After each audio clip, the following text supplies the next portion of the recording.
Hello बच्चों, नमस्कार, good afternoon. क्या हाल चाल हैं, कैसे हैं? बढ़िया है बेटा, एकदम। चल सो बेटा, हम लोग यहाँ पर कल इवोल्यूशन चैप्टर की बात कर रहे थे, विकास चैप्टर की बात कर रहे थे।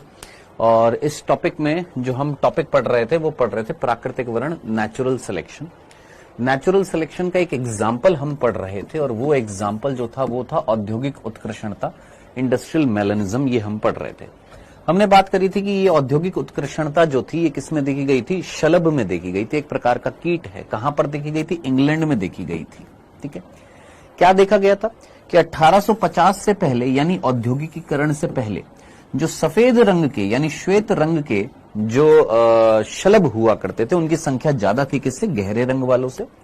वही हमने देखा 1920 में यानी औद्योगिकीकरण के समय, जब औद्योगिकीकरण हो रहा था उस समय गहरे रंग वालों की संख्या जो थी वो श्वेत रंग से क्या हो गई थी? ज्यादा हो गई थी। सामने रीजन ये पता लगा कि औद्योगिकीकरण से पहले सफेद रंग वाले क्यों ज्यादा थे? क्योंकि औद्योगिकीकरण से पहले यानी धुआं जब नहीं होता था तो ये जो तना जो होता था, ये तना वैसे भी भूरे रंग का होता था, लेकिन इस तने पर लाइकेन जो होती है, जो सफेद रंग की होती है, वो वहां पर वृद्धि करती है जहां पर प्रदूषण नहीं होता, यानी एक प्रदूषक सूचक की तरह कार्य करती है। व्हाइट कलर की थी, उसी व्हाइट कलर में छुप गई, छद्मावरण कर लिया, यानी नकल उतार ली एक तरीके से, और छुप गई। कौन सी? सफेद वाली। लेकिन जो गहरे रंग वाली जो थी वो अपने परभक्षियों को अच्छे से दिखाई दे रही थी। अब जब दिखाई दे रही थी तो उनकी संख्या क्या हो गई थी जनाब? कम हो गई थी। वही हमने बात करी कि औद्योगिकीकरण के बाद गहरे रंग वाली ज्यादा कैसे हो गई थी। तो हमने बात करा औद्योगिकीकरण के बाद में, मतलब औद्योगिकीकरण के समय, यहां पर बाद में आएगा, औद्योगिकीकरण के समय आएगा। यहां पर क्या आएगा? औद्योगिकीकरण के समय आएगा। औद्योगिकीकरण के समय हमने देखा, यानी 1920 में जब हमने देखा, 1920 में यानी औद्योगिकीकरण के समय जब हमने ये पाया क्या कि उस टाइम धुआं निकल रहा था। किससे? उद्योगों से। कालीक निकल रही थी, सूट। ये मैंने आपको बताया था, जैसे हम अगरबत्ती या धूप जब जलाते हैं तो धुआं तो निकलता ही, साथ ही साथ काले रंग के कुछ कण निकलते हैं। उनको हम क्या बोलते हैं? सूट पार्टिकल्स बोलते हैं या कालीक बोलते हैं। काले रंग के होते हैं। वो इस तने पर जाकर एकत्रित हो गए। यहां से लाइकेन जो है धीरे धीरे समाप्त हो गई। क्यों? क्योंकि लाइकेन उस जगह पर वृद्धि करती है जहां पर प्रदूषण नहीं होता। तो अब यहां पर प्रदूषण हो रहा था, तने का रंग कैसा हो रहा था? काला हो रहा था। तो इस परिस्थिति में जो गहरे रंग वाले जो थे वो दिखाई नहीं देंगे। किसको? अपने परभक्षी को। तो कौन से दिखाई देंगे? जो श्वेत रंग वाले हैं। जो श्वेत रंग वाले जो हैं वो परभक्षी को यानी शिकारी को दिखाई देंगे। अब शिकारी को अगर दिखाई देंगे तो सीधी सी बात है, किसकी संख्या कम हो जाएगी? सर, इनकी संख्या कम हो जाएगी। और इनकी संख्या क्या हो जाएगी गुरु? बढ़ जाएगी। तो आपने इस पूरे एग्जाम्पल में यह चीज सीखी क्या कि जहां पर मिश्रित जीव पाए जाते हैं, जहां पर मिश्रित जीव संख्या पाई जाती है, मिश्रित जीव संख्या का मतलब जहां पर दोनों प्रकार के जीव पाए जा रहे हैं, सफेद भी मिल रहे थे और गहरे रंग वाले भी मिल रहे थे, उनमें से मिश्रित जीव संख्या में से जो ज्यादा उपयुक्त है, जो ज्यादा उपयुक्तता दर्शाएगा, या जो ज्यादा उपयुक्तता दर्शाएगा, उपयुक्तता का मतलब क्या था? फिटनेस, ज्यादा फिट अपने आप को दर्शाएगा, उसका वर्ण होगा। वर्ण यानी चयन होगा।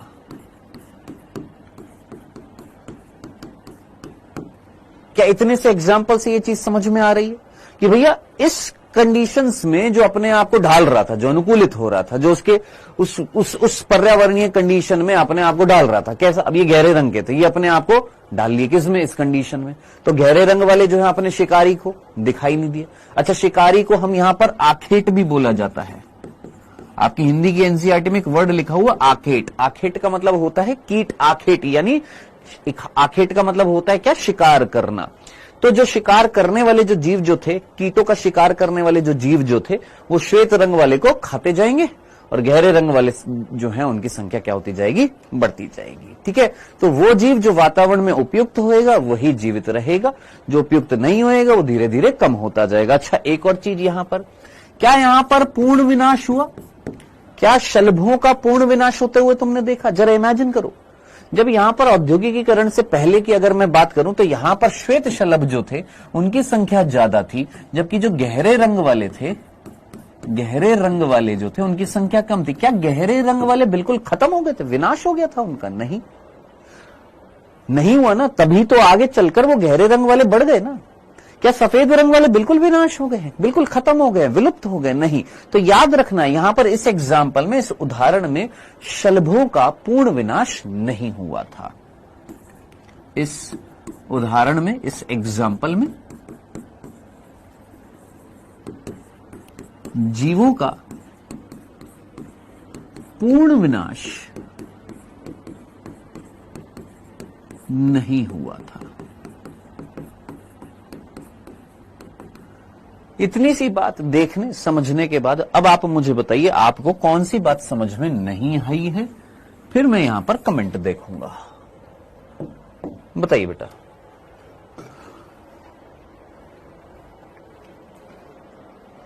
हाँ जी, यहां पर कौन सी बात आपको समझ में नहीं आई है इस एग्जाम्पल में, इस औद्योगिक उत्कर्षणता में?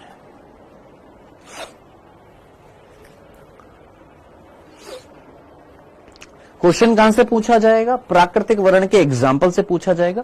प्राकृतिक वर्ण के 3 एग्जाम्पल हमारी एनसीईआरटी ने दे रखे हैं बेसिकली। आगे चलकर आपको 2 और मिलेंगे। अभी जिस ऑर्डर में हम पढ़ रहे हैं उस ऑर्डर में प्राकृतिक वर्ण के या प्राकृतिक चुनाव के यहां पर 3 एग्जाम्पल हैं, जिसमें से हम इंग्लैंड के जो मॉथ जो है उसका एग्जाम्पल देख रहे थे। ठीक है, क्वेश्चन क्या पूछा जाएगा सीधा सीधा याद रखना, भूल मत जाना। यहां पर प्राकृतिक वर्ण के एग्जाम्पल में यहां से पूछा जाएगा कि कौन से औद्योगिकीकरण से पहले ज्यादा संख्या में थे? श्वेत ज्यादा संख्या में थे, गहरे कम संख्या में थे। औद्योगिकीकरण के समय कौन से ज्यादा संख्या में हो गए? गहरे रंग के समय हो गए। दूसरा क्वेश्चन बहुत सीधा सीधा बनता है यहां पर, लाइकेन किसकी सूचक होती है? तो याद रखना पॉल्यूशन इंडिकेटर होती है, प्रदूषक सूचक का कार्य करती है। ठीक है, अब यहां पर एक वर्ड आ रहा था उत्कर्षणता। उत्कर्षणता को हमने यहां पर वर्ड दिया मेलानिज्म। अब सर ये उत्कर्षणता क्या है, मेलानिज्म क्या है? मेलानिज्म का मतलब होता है वर्णकता। वर्णकता मींस कलरनेस। अब जरा सोचिए, क्या आप यहां पर कलरनेस में, कलर में चेंज देख रहे थे? कब? औद्योगिकीकरण के आधार पर। औद्योगिकीकरण से पहले व्हाइट कलर वाले ज्यादा थे, औद्योगिकीकरण के समय ब्लैक कलर वाले ज्यादा थे, यानी कलर का डिफरेंस आप देख रहे हो। तो ये जो वर्ड जो है ना मेलानिज्म, ये आया मेलानिन, और मेलानिन क्या होता है? एक वर्णक होता है। उसी वर्णकता के आधार पर यहां पर वर्ड आ रहा है उत्कर्षणता। हाँ जी,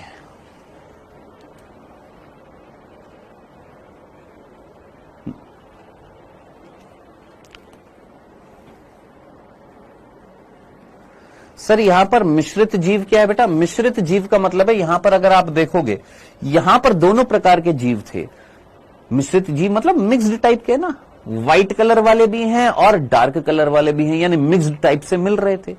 अब यहां पर क्या मिश्रित जीव संख्या, यानी जो जीव जो दोनों प्रकार के मिल रहे थे यानी मिश्रित मिल रहे थे, उनमें से कुछ ज्यादा उपयुक्त थे, कुछ ज्यादा फिटनेस वाले थे, जिनका वर्ण हुआ, जिनका चयन हुआ।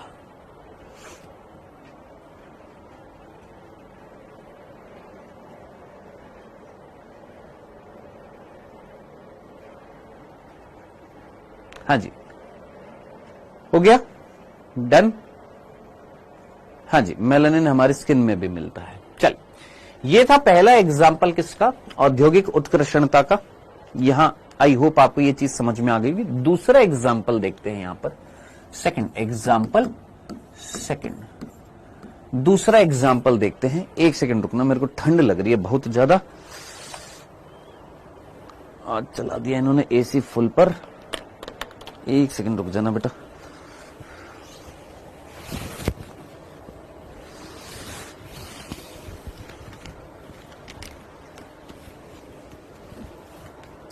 देख लिया विशाल, देख लिया।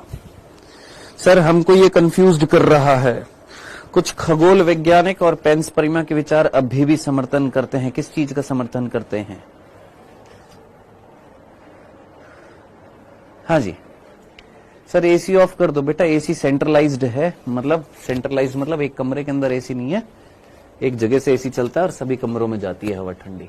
मैं कैसे बंद करूं? चलो जी, आइए देखिएगा। यहां पर हम यहां पर बात कर रहे हैं एग्जाम्पल नंबर सेकंड की बात कर रहे हैं। एग्जाम्पल नंबर सेकंड देखने से पहले एक सेकंड रुक जाना बस।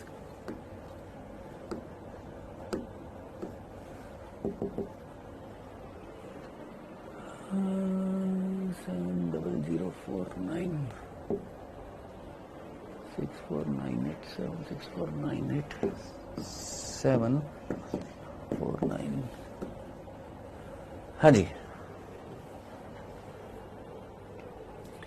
कुछ खगोल वैज्ञानिक पेंसपर्मिया के विचार अभी भी समर्थन करते हैं। इसका अर्थ क्या होता है कि मृत एवं अपघटित पदार्थों से जीवन का सर्जन, रसायनों से जीवन का सर्जन, मानव वृषण से शुक्राणु की उत्पत्ति, अन्य ग्रह से।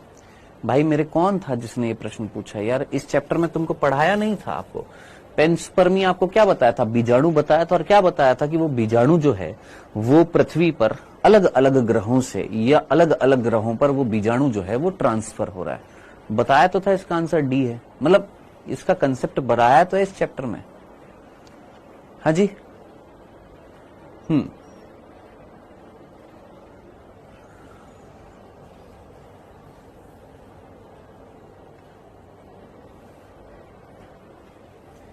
ठीक है जी। चलिए आगे बढ़ते हैं बेटा। यहां पर नेक्स्ट एग्जाम्पल नंबर सेकंड की तरफ बढ़ते हैं।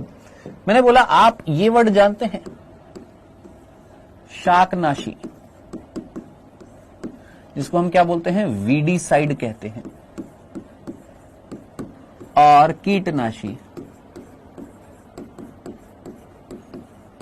कीटनाशी जिसको हम इंसेक्टिसाइड कहते हैं।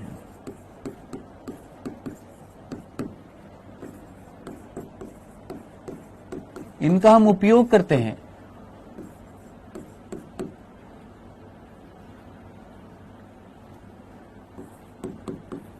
और उपयोग के बाद भी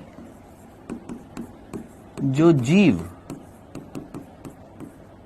जीवित रह जाते हैं,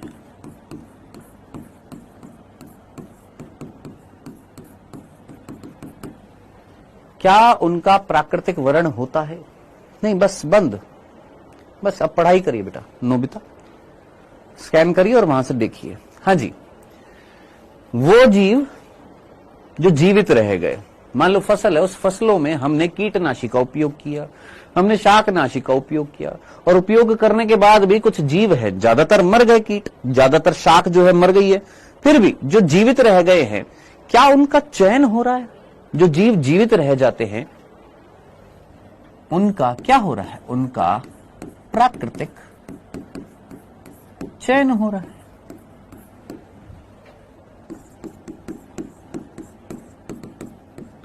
सिंपल। क्या इतना सा एग्जाम्पल तुमको समझ में आया? इतनी सी बात।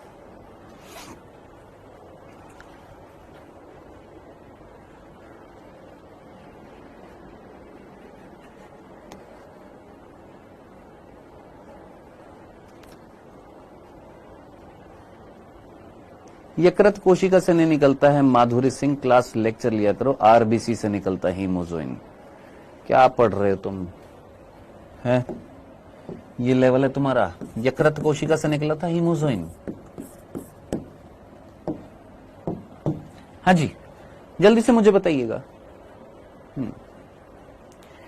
शाकनाशी और कीटनाशी के उपयोग के बाद भी, हमने शाकनाशी का उपयोग किया, हमने कीटनाशी का उपयोग किया, और उपयोग करने के बाद भी कुछ जीव अगर जीवित रह जाते हैं तो हम नहीं बोल सकते कि उनका क्या हो रहा है भैया? प्राकृतिक चयन हो रहा है। उनका क्या हो रहा है? उनका नेचुरल सिलेक्शन हो रहा है। दूसरा एग्जाम्पल आप मुझे बताइएगा, कुछ रोगों के खिलाफ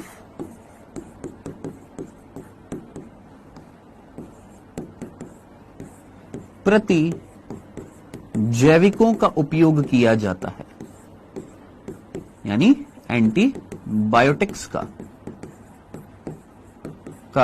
उपयोग किया जाता है।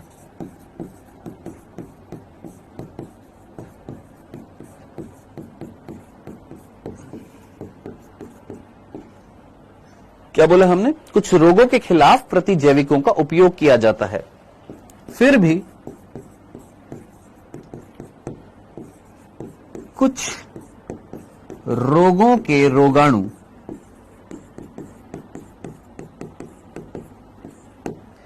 इन प्रतिजैविकों के खिलाफ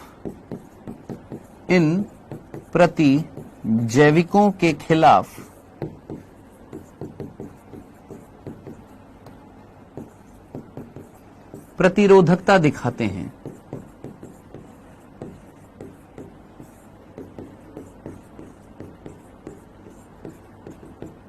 जिनका प्राकृतिक वर्ण होता है, जिनका प्राकृतिक वर्ण होता है। एक बार इसको भी पढ़ो, बहुत सीधी सी बात है, यहां पर सीधी सी बात है। हमने अपनी फसलों पर कीटनाशी डाले, हमने अपनी फसलों पर शाकनाशी डाले। इन कीटनाशियों ने, इन शाकनाशियों ने वीड्स को यानी शाकों को और कीटों को मारा तो सही, लेकिन फिर भी कुछ कीट जिंदा रह गए हैं, उन पर असर नहीं हो पा रहा। जिन पर असर नहीं हो पा रहा इनका, इट मीन्स उन्होंने क्या दिखाई है सर? प्रतिरोधकता दिखाई है। उन्होंने क्या दिखाया? अपने अंदर बदलाव दिखाया। वो क्या हो रहे हैं? ऐसी परिस्थितियों में अपने आप को, ऐसी प्रतिकूल परिस्थितियों में अपने आप को क्या कर रहे हैं? अनुकूलित कर रहे हैं, यानी जिंदा रख रहे हैं। और अगर जिंदा रखेंगे तो प्रकृति उनका क्या करेगी? चयन करेगी। सिमिलरली हमने बोला कुछ रोगों के खिलाफ प्रतिजैविकों का उपयोग किया जाता है। हाँ जी, कुछ डिजीज होती है जिनके खिलाफ हम क्या यूज में लेते हैं? एंटीबायोटिक्स यूज में लेते हैं।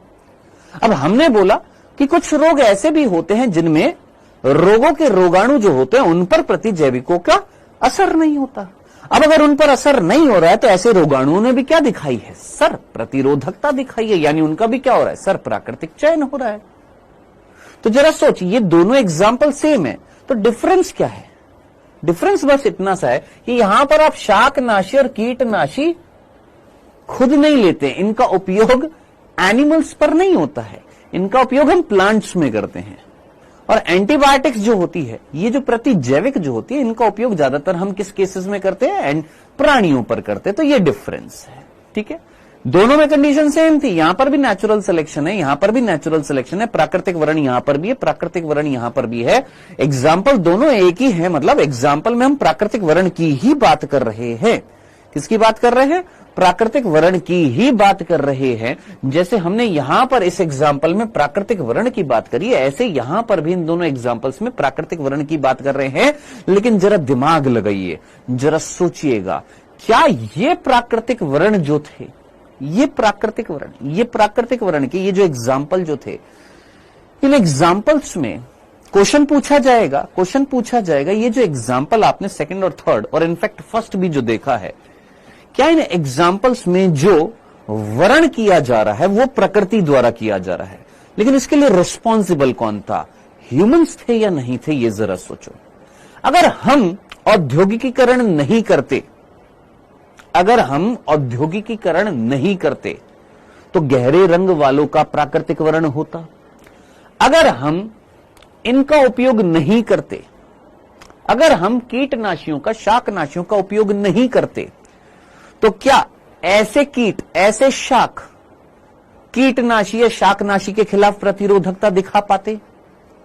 यानी नई किस्मों का निर्माण हो रहा है, ऐसे कीटों का निर्माण हो रहा है जो कीटनाशी के खिलाफ काम कर रहा है, ऐसे रोगाणुओं का निर्माण हो रहा है, ऐसे रोगाणु उत्पन्न हो रहे हैं जो प्रतिजैविकों के खिलाफ प्रतिरोधकता दिखा रहे हैं। तो जरा सोचिए, क्या इन एग्जाम्पल्स में जो विकास हो रहा है, क्या वो मानव द्वारा जनित विकास कहलाएगा या नहीं कहलाएगा? ऐसे विकास के लिए रिस्पॉन्सिबल कौन है? क्या ह्यूमंस है या नहीं है? तो जरा सोचिए, क्या मैं इसको एंथ्रोपोजेनिक बोल सकता हूं कि ये जो एग्जाम्पल जो है ये कौन से विकास के हैं? तो याद रखना, भूल मत जाना, ये दोनों एग्जाम्पल बेसिकली क्या किसके कहलाते हैं? जो हमारी एनसीईआरटी ने इन दोनों को बोला हुआ है, हालांकि फर्स्ट भी है, लेकिन हमारी एनसीईआरटी ने इन दोनों को बोला हुआ, तो हम इन दोनों के रेस्पेक्ट में ही लिखेंगे, याद रखना। हमारी एनसीईआरटी ने बोला हुआ है कि ये जो एग्जाम्पल्स जो हैं ये एंथ्रोपोजेनिक विकास को दर्शाते हैं। किसको? ये वर्ड याद रखना, एंथ्रोपोजेनिक।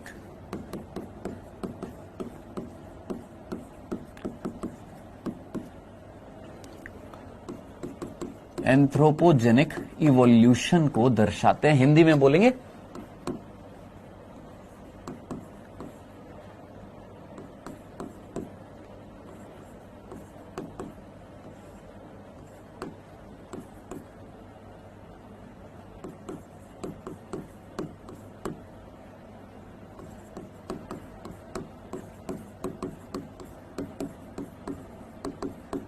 मानवोद्भवी प्रक्रियाओं द्वारा विकास, यानी मानव के द्वारा की गई प्रक्रियाएं, और उन प्रक्रियाओं के द्वारा कोई जीव अगर विकास कर रहा है तो ऐसे विकास को हम क्या बोलेंगे? एंथ्रोपोजेनिक विकास बोलेंगे।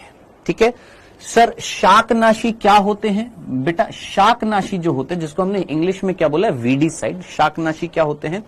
आप लोगों ने देखा होगा कई बार एक मुख्य पेड़ होता है, उस मुख्य पेड़ के साथ साथ कुछ छोटे छोटे पेड़ भी वृद्धि कर जाते हैं, छोटे छोटे। और ये जो छोटे छोटे पेड़ जो होते हैं, ये छोटे छोटे पादप जो होते हैं, ये इस मुख्य पादप से पोषण चुराते रहते हैं। इनको हम बोलते हैं शाक, इनको हम बोलते हैं वीड्स। अब जरा सोच, तुम्हारे घर, तुम्हारे खेत में फसल है ना? अब तुम अपनी फसल में चाहते हो कि ऐसे छोटे छोटे पेड़ उसके आसपास उग जाएं जो इसकी पोषण गुणवत्ता को चुराते जाएं? नहीं ना। तो इस कंडीशन में आप किसका स्प्रे करते हो? वीडीसाइड्स का। डन, क्लियर है? तो क्या ये एग्जाम्पल आपको समझ में आ गए? इनको खरपत भी बोल सकते हैं, खरपतवार, वीडीसाइड्स।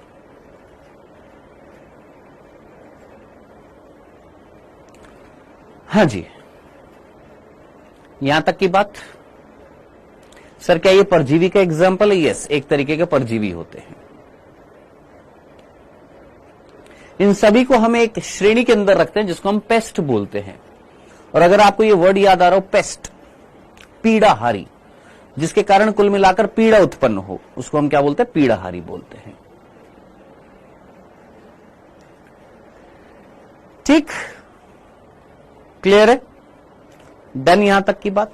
ये टोटल हमारे प्राकृतिक वर्ण के कितने एग्जाम्पल है? 3 एग्जाम्पल है, जिसमें से ये दोनों एग्जाम्पल जो हैं, इन एग्जाम्पल्स में जो कीट हैं, जो रोगाणु जो हैं, जो शाक जो हैं, जो पीड़ा पहुंचाने वाले जो जीव जो हैं, अगर उनका विकास हो रहा है तो उसके लिए रिस्पॉन्सिबल ह्यूमंस हैं। तो क्वेश्चन यहां से पूछा जाता है, किस तरीके से पूछा जाएगा? उपरोक्त में से मानव उद्भवी प्रक्रियाओं द्वारा विकास किसका हुआ है? 4 एग्जाम्पल दे दिए, जिसमें से एक एग्जाम्पल में कीटनाशी लिखा हुआ है।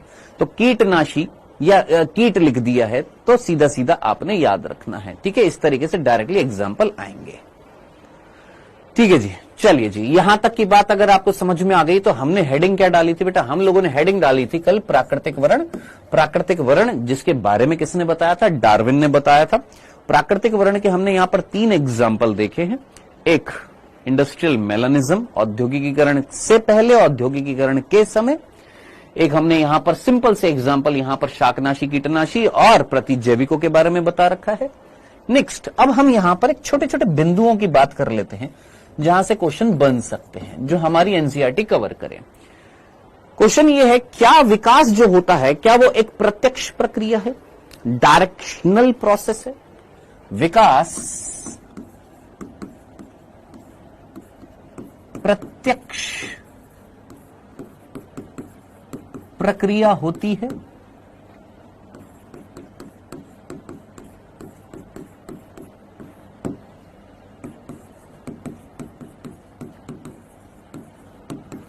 डायरेक्शनल यानी डायरेक्शन दे दी है या डायरेक्ट हो रही है या हमने जिसको दिशा दे दी है, क्या ये एक दिशात्मक प्रक्रिया होती है? ये चीज हमने पहले भी पढ़ी थी, अगर आपको याद आ रहा हो। क्या ये एक डायरेक्शनल प्रोसेस है, डायरेक्ट प्रोसेस है, दिशा निर्धारित है विकास की? क्या विकास दिशा निर्धारित होती है, या सोचिए, या ये एक यादृच्छिक प्रक्रिया होती है? दिमाग लगाओ।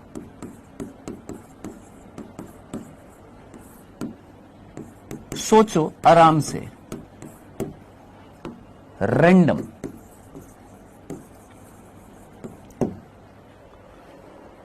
सोचो, थोड़ा सा कॉमन सेंस लगा लो। विकास करने के लिए मेन चीज कौन होता है? उत्परिवर्तन। और उत्परिवर्तन कैसा होता है? डायरेक्शनल होता है कि रैंडम प्रोसेस होती है? सोचना आराम से, कोई जल्दबाजी नहीं है, कोई तकलीफ नहीं है। क्या ये जरूरी है कि किसी के अंदर अगर अच्छे लक्षण आए हैं तो आगे पीढ़ी में वो अच्छे लक्षण जाएंगे ही जाएंगे? क्या जरूरी है कि खराब लक्षण आए हैं तो वो अगली पीढ़ी में जाएंगे ही जाएंगे? क्या जरूरी है कि जो अच्छे लक्षण आए हैं वो नहीं जाएंगे, जो खराब लक्षण आए हैं वो नहीं जाएंगे? क्या डायरेक्शन निर्धारित है? नहीं सर, रेंडमली होता है विकास। अब विकास जो है वो कैसा है? अगर आपसे पूछे क्या विकास एक प्रत्यक्ष प्रक्रिया है, तो याद रखना विकास प्रत्यक्ष प्रक्रिया नहीं होती है। याद रखना, ये एक डायरेक्ट प्रोसेस नहीं होती है, डायरेक्शनल या डायरेक्ट प्रोसेस नहीं होती है। ये कैसी प्रोसेस होती है? यादृच्छिक प्रक्रिया होती है, ये एक रैंडम प्रक्रिया होती है। अब ये जो वर्ड जो है ना, ये हमारी एनसीईआरटी ने ये वर्ड यूज में नहीं लिया इस चैप्टर में। तो क्या वर्ड यूज में लिया है? वर्ड क्या यूज में लिया है? वर्ड यूज में लिया है स्टोकैस्टिक। क्या वर्ड यूज में लिया है? स्टोकैस्टिक। और स्टोकैस्टिक जो होता है, इस स्टोकैस्टिक को प्रसंभव्य क्या बोलते हैं? प्रसंभव्य।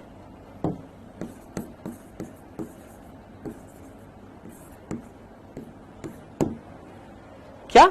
प्रसंभव्य यादृच्छिक प्रक्रिया होती है, जिसको ये वर्ड समझ में ना आए, प्रसंभव्य स्टोकैस्टिक। आप चाहे गूगल पर इसको चेकआउट कर सकते हैं। इसका मीनिंग क्या है? इसका मीनिंग होता है रैंडम प्रोसेस। ठीक है, यादृच्छिक प्रक्रिया होती है। यानी अगर प्रकृति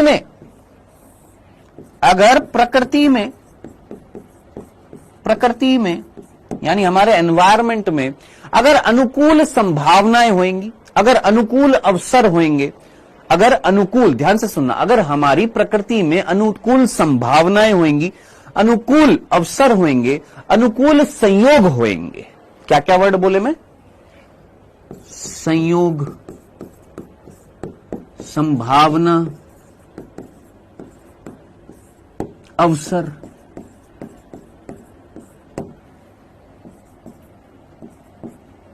या मैं सिंपल लिखता हूं, प्रकृति में संयोग होएगा तो विकास हो सकता है, प्रकृति में अगर संभावना होएगी तो विकास हो सकता है, प्रकृति में अगर अवसर होंगे तो विकास हो सकता है। जैसे सर एक एग्जांपल सिंपल सा लेते हैं। आपने लेमार्क नाम सुना होगा, शायद 9th 8th या 10th क्लास में। लेमार्क एक वैज्ञानिक थे, याद करिए, उन्होंने जिराफ की गर्दन के बारे में बताया था। जिराफ जो था, ओरिजिनल जिराफ की जो वैरायटी जो हुआ करती थी वो घोड़े जितनी हुआ करती थी, लेकिन आज की डेट में देखें तो जिराफ की गर्दन बहुत लंबी है। तो सीधा सा उन्होंने क्या बताया कि जिराफ के आसपास वातावरणीय कंडीशंस जब बदल रही थी, जो फल फ्रूट वो खा रहे थे, जिस एरिया में वो रह रहे थे, वहां पर ज्यादातर जो उनका पोषणीय पदार्थ था वो लंबी लंबी पेड़ों पर ऊपर की तरफ था। तो धीरे धीरे उनके अंदर क्या आया? चेंज आया, उनकी गर्दन धीरे धीरे धीरे धीरे लंबी होती गई। ठीक है, तो अब जरा सोचिए, क्या यहां पर अवसर की बात कर रहे हैं या नहीं कर रहे हैं? जरा सोचिए, इस कंडीशन में अवसर की बात करी, संभावना की बात करी, और संयोग ऐसा स्थापित हुआ, कंडीशंस ऐसी मिल रही थी कि डेफिनेटली क्या हुआ सर? विकास हुआ। यानी विकास एक डायरेक्ट प्रोसेस नहीं है। अगर संभावनाएं होंगी, अगर अवसर होंगे, और हो सकता है संयोग से, मे भी संयोग हो सकता है, मे भी ना हो, मे भी हो सकता है कि वो विकास ना करते तो विलुप्त हो जाते या खत्म हो जाते, नष्ट हो जाते, विनाश हो जाता। लेकिन संयोग ऐसा बैठा कि उनके अंदर परिवर्तन आए, प्रकृति ने उनका चयन किया। तो विकास किस पर आधारित है? एक रैंडम प्रोसेस है जो प्रकृति में होने वाले संयोग, संभावना या अवसर पर निर्भर करती है।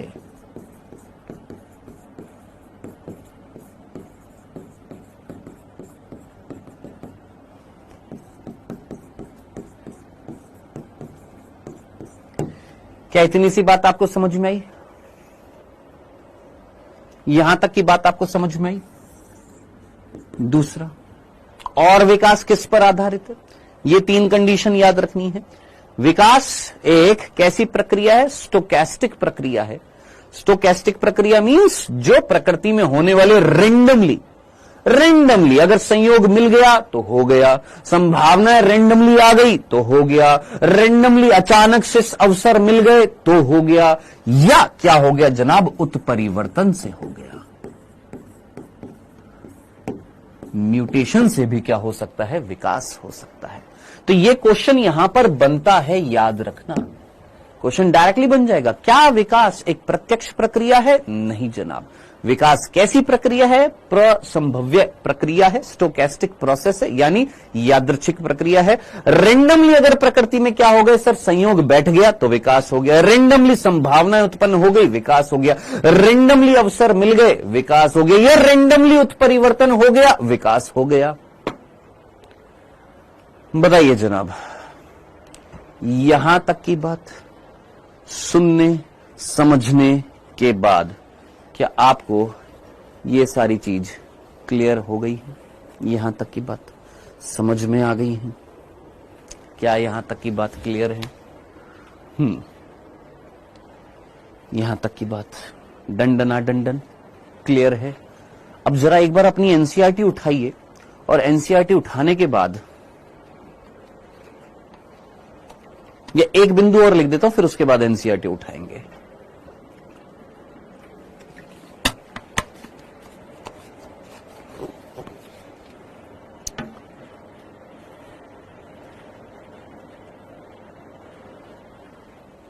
एक बिंदु और लिख देता हूं और फिर उसके बाद एनसीईआरटी उठाएंगे। चले, मैं आपसे बोल रहा हूं, इस पृथ्वी पर अभी तक हम कौन सा टॉपिक चल रहा था? क्या हमारा ये टॉपिक अभी तक प्राकृतिक वर्ण चल रहा था ना? ये हमने प्राकृतिक वर्ण के 3 एग्जाम्पल देखे। फिर हमने प्राकृतिक वर्ण, अगर प्राकृतिक वर्ण हो रहा है इट मींस विकास हो रहा है। भाई विकास किसका होएगा? जिसका प्राकृतिक वर्ण होएगा, जिसको नेचर सेलेक्ट करेगी वो विकसित हो रहा है, विकास हो रहा है ना? अब मैं आपसे एक प्रश्न पूछता हूं, इस पृथ्वी पर प्राकृतिक वर्ण कब शुरू हुआ होगा?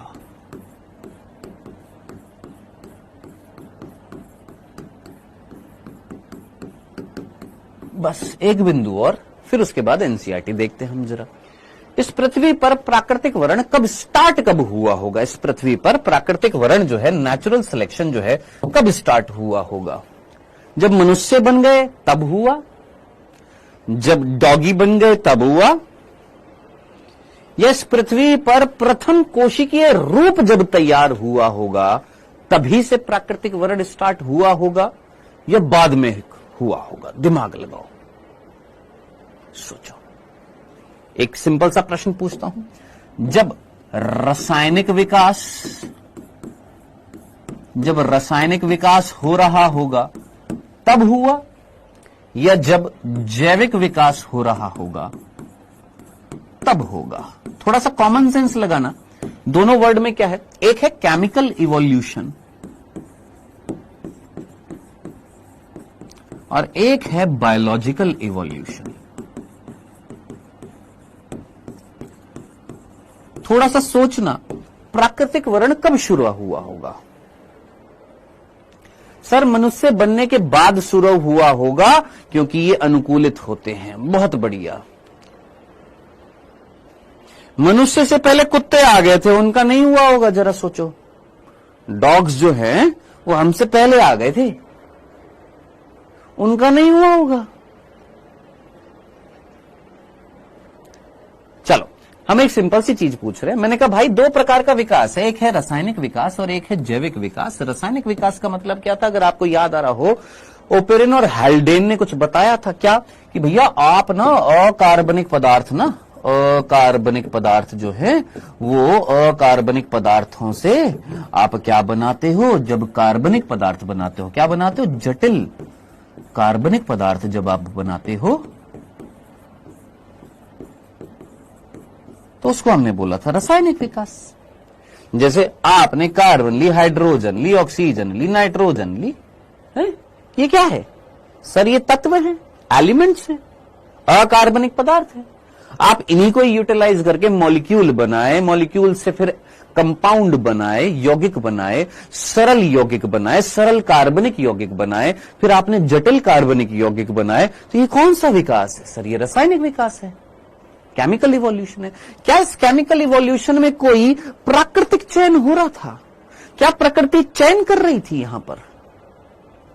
क्या यहां पर प्रकृति चयन करेगी? प्राकृतिक चयन किसका होता है सर? जीवों का होता है। और जीव कब निर्मित होएगा? जैविक विकास में कि रासायनिक विकास में? तो जैविक विकास में किसकी उत्पत्ति होगी सर? सजीव की, कोशिका की। तो प्राकृतिक वर्ण कब शुरू हुआ होगा सर? जैविक विकास में शुरू हुआ होगा। तो पहला आंसर आपको इतना सा मिल गया। प्राकृतिक वर्ण कब शुरू हुआ? जब जैविक विकास हुआ। अब इधर देखिएगा, इतना सा आंसर मिल गया कि प्राकृतिक वर्ण कब शुरू हुआ सर? जब जैविक विकास हो गया। ठीक है, इतनी सी बात समझ में आ गई। ठीक है, अब इधर देखिएगा। अब जैविक विकास में यानी सजीवों के निर्माण में सबसे पहले क्या निर्मित हुआ होगा? डॉगी, कैट, बफेलो, कौन निर्मित हुआ होगा सबसे पहले इस पृथ्वी पर? एक सिंगल सेल्स, एकल कोशिकीय जीव उत्पन्न हुए होंगे। सजीवों की अगर मैं बात करूं तो पहले इस पृथ्वी पर जो जीव आएंगे कोशिकीय, वो कैसे होंगे? एकल कोशिकीय के बहुकोशिकीय? सोचो, इस पृथ्वी पर अगर मैं जीवन की उत्पत्ति की बात करूं तो इस पृथ्वी पर पहले कौन आए? एकल कोशिकीय कि बहुकोशिकीय? ऑब्वियस सी बात है सर, एकल कोशिकीय। जैविक विकास में सर्वप्रथम कौन आए? सर्वप्रथम एकल कोशिकीय जीव आए। कौन से जीव आए? एकल कोशिकीय जीवों की उत्पत्ति हुई।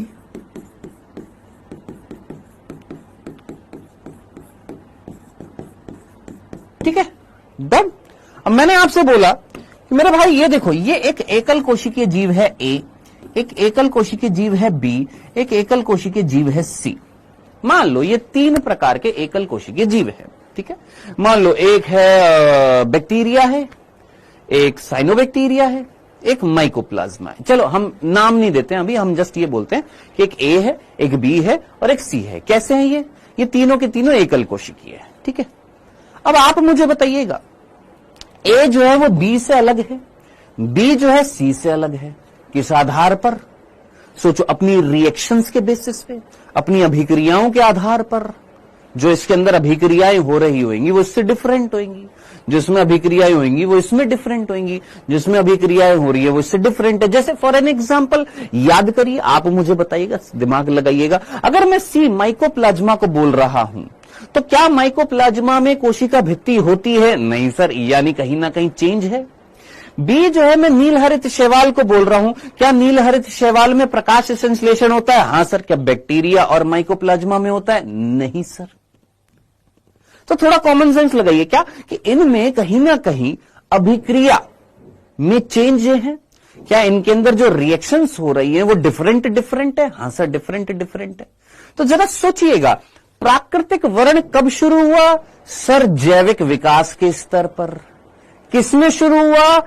एकल कोशिकीय जीवों में शुरू हुआ। किस लेवल पर शुरू हुआ सर? उपापचय आधार पर शुरुआत हुई थी। वो एकल कोशिकीय जीव जो उपापचय स्तर पर मेटाबॉलिकली विभिन्नताएं दिखाएंगी, उनका क्या होगा सर? प्राकृतिक वर्ण होगा। ये थी पूरी स्टेटमेंट। इस पूरी स्टेटमेंट को मैं यहां पर एक साथ लिख देता हूं। समझाने के लिए मैंने यहां पर यह बताया, लिखने के लिए मैं यहां पर लिख रहा हूं। क्या लिख रहा हूं जरा फोकस करिएगा। प्राकृतिक वर्ण की शुरुआत जैविक विकास के दौरान, जैविक विकास के दौरान एकल कोशिकीय जीवों में, एकल कोशिकीय जीवों में उपापचय अभिक्रियाओं की, उपापचय अभिक्रियाओं की विभिन्नता के साथ प्रारंभ हुआ था।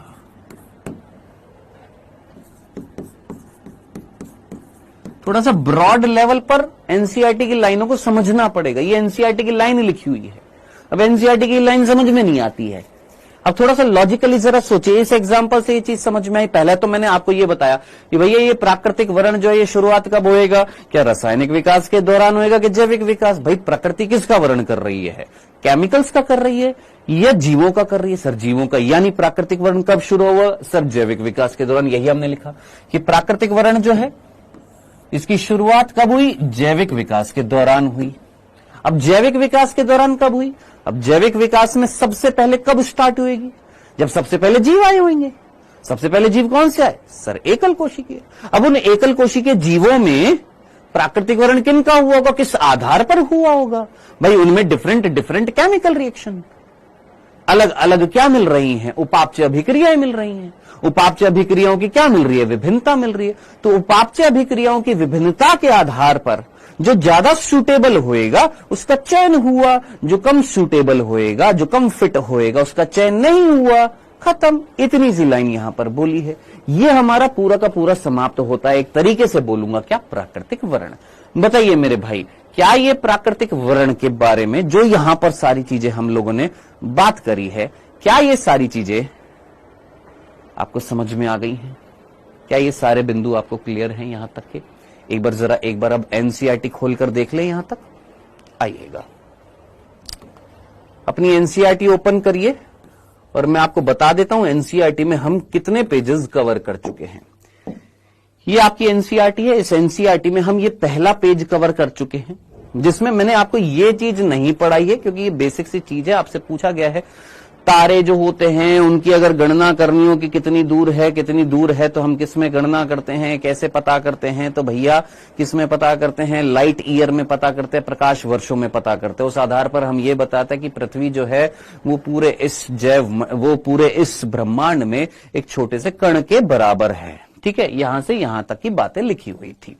असली यहां से चीज स्टार्ट हो गई थी। ये हमने पूरा का पूरा पढ़ लिया है। अगर आपने पढ़ा हो तो अच्छी बात है, नहीं पढ़ा हो तो बहुत गलत बात है। ये सारी चीजें हम कवर कर चुके हैं। ये पहला पेज हम कवर कर चुके हैं, ये पेज हम कवर कर चुके हैं। जिस बच्चे ने क्वेश्चन पूछा था थोड़ा सा दिमाग लगाइए। अभी तुमने यही क्वेश्चन पूछा था ना कि कुछ खगोल वैज्ञानिक पेंसपर्मिया को अभी भी अपना मन पसंदीदा सिद्धांत मानते हैं। क्यों? क्योंकि वो ये मानते हैं कि जीवन जो है वो एक स्पोर के रूप में अलग अलग ग्रहों से स्थानांतरित हुआ है। यही क्वेश्चन में ऑप्शन लिखा हुआ था जिस भी बच्चे ने क्वेश्चन पूछा था। तो बेटा हम चीजें सारी पढ़ चुके हैं, बस डिफरेंस इतना सा है कि हम दिमाग नहीं चला पाते हैं कि क्वेश्चन का आंसर खुद एनसीईआरटी के अंदर है। तो ये वाला पेज हम कवर कर चुके हैं, ये वाला पेज कवर कर चुके हैं, जिसमें ये वाली मिस्टेक मैंने आपको बता दी थी अगर आपको लेक्चर याद हो। उसके बाद ये मिलर का एक्सपेरिमेंट ये हम लोगों ने देखा था। जीवन स्वरूप का विकास एक सिद्धांत जिसमें हमने डार्विन की बात करी थी, एचएमएस बीगल की बात करी थी। डार्विन ने क्या क्या चीजें बताई थी, 5 बिंदुओं में हमने वो चीजें लिखी थी। फिर विकास के प्रमाण हमने देखे। सबसे पहले पैलेंटोलॉजिकल प्रमाण हमने देखे, जीवाश्मों के प्रमाण की बात करी। फिर यहां पर हमारे भ्रूण के परिवर्धन से संबंधित यानी भ्रूणात्मक समर्थन की प्रमाण की भी हम लोगों ने बात करी। ज्यादा यहां पर दे नहीं रखा था हमारी एनसीईआरटी में, एम्ब्रियोलॉजिकल एविडेंसेस। तो जितना लिखा हुआ था हमने केवल उतना ही पढ़ा।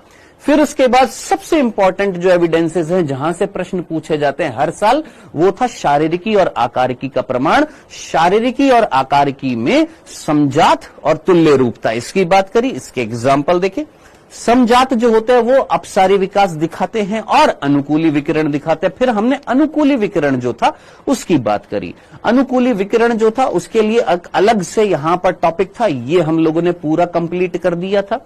फिर हम वापस से गए थे कहां पर? तुल्य रूपता पर। पहले हमने समजातता पढ़ी थी, उसी के साथ अनुकूली विकिरण पढ़ा था। फिर हम आए थे किस पर? तुल्य रूपता पर। तुल्य रूपता यहां से हमने स्टार्ट किया। तुल्य रूपता की ये एग्जाम्पल हम लोगों ने देख लिया, यानी ये वाली चीज हम लोगों ने कवर कर ली थी। उसके बाद ये वाला डायग्राम हम लोगों ने देखा था, अगर आपको याद आ रहा हो, अगर लेक्चर लिया हो तो, कि कई जीव जो है अलग अलग तरीके से क्या करे थे? विकास करे थे। नए नए जीवों का क्या हुआ था? विकास हुआ था। इस डायग्राम को भी हमने देखा था। इस डायग्राम को भी हमने देखा था, यहां पर बोगनविलिया के कांटे और कुकुरबिटा के प्रतान जो थे, ये क्या थे भैया, ये हमारे समजात अंगों को दर्शा रहे थे। ये भी अग्रपाद जो थे वो भी समजात अंगों को दर्शा रहे थे। ठीक इसी के नीचे हमने कल जैव रासायनिक प्रमाण की बात करी थी। जैव रासायनिक प्रमाण क्या होते हैं? ठीक इसी के नीचे हम लोगों ने बात करी थी कि मनुष्य जो है कई वर्षों से क्या कर रहा है, संकरण करा रहा है, अलग अलग पादप और जंतुओं का संकरण करा रहा है, अलग अलग किस्में पैदा कर रहा है। तो क्या ये प्रकृति अलग अलग किस्में पैदा नहीं की होगी, ये हम लोगों ने बात करी थी। फिर हम लोगों ने कल स्टार्ट किया था यहां से जो टॉपिक जो हेडिंग के साथ में नहीं दे रखा था, प्राकृतिक वर्ण के एग्जाम्पल हमने यहां से पढ़ना स्टार्ट किया। तो यहां से हम लोगों ने पढ़ना स्टार्ट किया और हम लोगों ने ये सारा यहां तक पूरा का पूरा पढ़ लिया है। यहां तक हम लोगों ने पढ़ लिया है, यहां तक। ठीक है, अब मेरे सामने आप अभी के अभी यहां से पढ़ना स्टार्ट करेंगे, चाहे यहां पर पढ़ लीजिए, चाहे आपके पास डायग्राम है वहां से पढ़ना स्टार्ट कर सकते हैं। हाँ जी, यहां से पढ़ना स्टार्ट करिए, चाहे आपके पास एनसीईआरटी वहां से पढ़ना स्टार्ट करिए, क्योंकि कल हमने यहां से स्टार्ट किया था। प्राकृतिक वर्ण के समर्थन में एक अन्य अवलोकन इंग्लैंड के शलभ के संग्रह का है। यानी प्राकृतिक वर्ण के अगर एग्जाम्पल की हम बात करें तो एक एग्जाम्पल है कौन सा, इंग्लैंड में शलभ की जब हम बात करते तो वहां पर एक एग्जाम्पल सामने आता है प्राकृतिक वर्ण का। शहरी क्षेत्रों में देखा गया कि औद्योगिकीकरण शुरू होने के पूर्व, यानी औद्योगिकीकरण होने से पहले, अर्थात 1850 से पहले की अगर मैं बात करूं, यदि संग्रह किया जाता, यानी अगर देखा जाता टोटल जो स्टोर्ड, जो वहां पर मिलने वाले मौत की संख्या को देखा जाता, तो पता लगता क्या, तो पेड़ों पर श्वेत पंखी शलभ जो है वो गहरे वर्ण शलभों की अपेक्षा संख्या में अधिक होते। तो वहां पर पता लगता कि जो श्वेत पंख वाले जो शलभ जो है वो गहरे पंख वाले शलभों से क्या होते, ज्यादा होते। अब औद्योगिकीकरण के पश्चात क्या मिला, यानी 1920 की अगर मैं बात करूं, 1920 में क्या मिला, वहां पर जब हम संग्रह करके देखेंगे, वहां पर जब हमने देखा तो हमें क्या संकेत देते हैं कि ठीक उसी क्षेत्र में जो गहरे रंग वाले शलभ है वो अधिक संख्या में थे, अर्थात अनुपात उल्टा हो गया, बिल्कुल उल्टा हो गया। अब ये क्यों हुआ, फिर यह एनसीईआरटी ने समझाया है कैसे हो गया।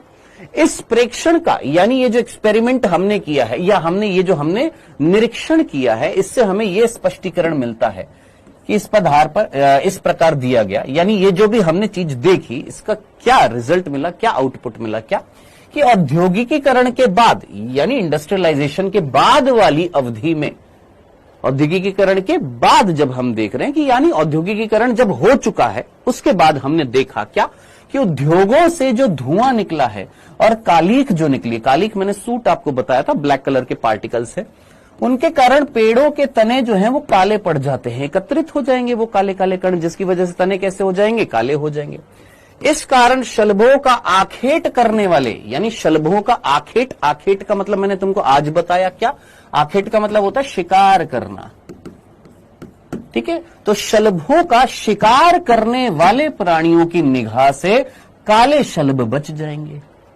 क्या कि जब पेड़ों के तने काले हो जाएंगे तो शलभों का शिकार करने वाली जो प्राणी जो है उनकी नजरों से कौन बच जाएगा, सर काले वाले बच जाएंगे, और सफेद वाले जो है, श्वेत वाले जो है वो अधिक मारे जाएंगे। ये कब हुआ, औद्योगिकीकरण के दौरान या औद्योगिकीकरण के बाद हमने एनालिसिस किया। जबकि औद्योगिकीकरण से पहले की अगर मैं बात करूं, औद्योगिकीकरण के पूर्व यानी पहले वृक्षों पर श्वेत लाइकेन उगा करते थे। क्या औद्योगिकीकरण से पहले क्या होते थे कि वृक्षों पर सफेद रंग की लाइकेन उगा करती थी, और इस पृष्ठभूमि में यानी इस आधार पर श्वेत शलभ जो है वो बच जाते थे।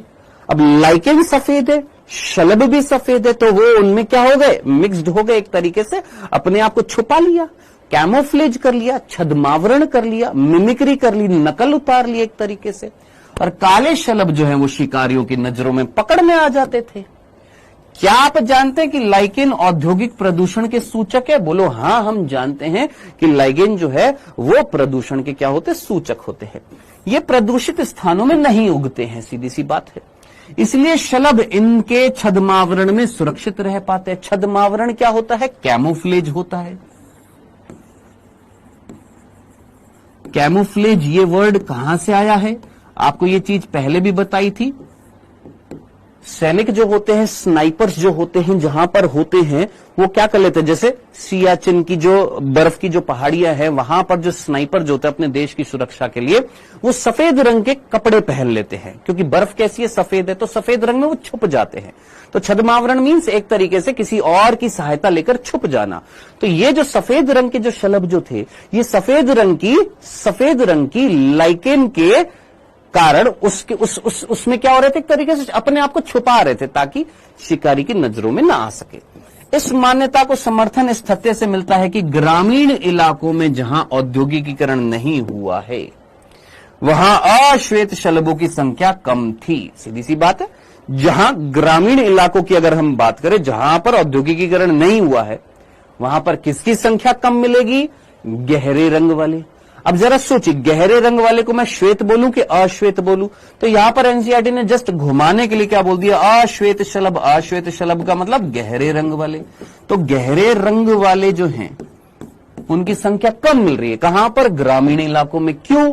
क्योंकि ग्रामीण इलाकों में जहां औद्योगिकीकरण नहीं हुआ वहां पर अभी भी तने पर क्या मिल रही है, लाइकेन मिल रही है। लाइकेन मिलेगी तो सफेद रंग वाले यानी श्वेत जो है उनकी संख्या ज्यादा होगी और अश्वेत जो है उनकी संख्या कम होगी। इसके बाद हम लोगों ने आज ये लाइन पढ़ी, क्या, मिश्र जीव संख्या में जो अनुकूलित हो गया वह बचा रहा और उसकी संख्या बढ़ती रही। क्या, कि जो मिश्रित जीव संख्या जो होगी, जहां पर मिश्रण हो रहा है जीवों का, उस संख्या में जो ज्यादा अनुकूलित है उसकी संख्या क्या होगी, ज्यादा होगी। जो अपने आप को ज्यादा अनुकूलित रखेगा उसकी संख्या ज्यादा होगी। और यह भी याद रखने को बोला है कि किसी भी जीव का पूर्ण विनाश नहीं होता है। इस एग्जाम्पल में याद रखना है। लो जनाब, ये हमने यहां की बात कर ली है, ये डायग्राम था आपका। नेक्स्ट, सेम टू सेम ऐसे ही दो एग्जाम्पल और दे रखे हैं। ठीक इसी प्रकार शाकनाशक और कीटनाशकों के अत्यधिक प्रयोग के परिणाम स्वरूप कम समय अवधि में केवल प्रतिरोधक किस्मों का चयन हुआ है। क्या सर, कि सेम टू सेम हमने जब शाकनाशी और कीटनाशियों का उपयोग किया तो थोड़े से समय में कुछ ऐसी किस्में पैदा हुई जो प्रतिरोधकता दिखा रही थी, और जो प्रतिरोधकता दिखा रही थी उनका क्या हो गया भैया, चयन हो गया।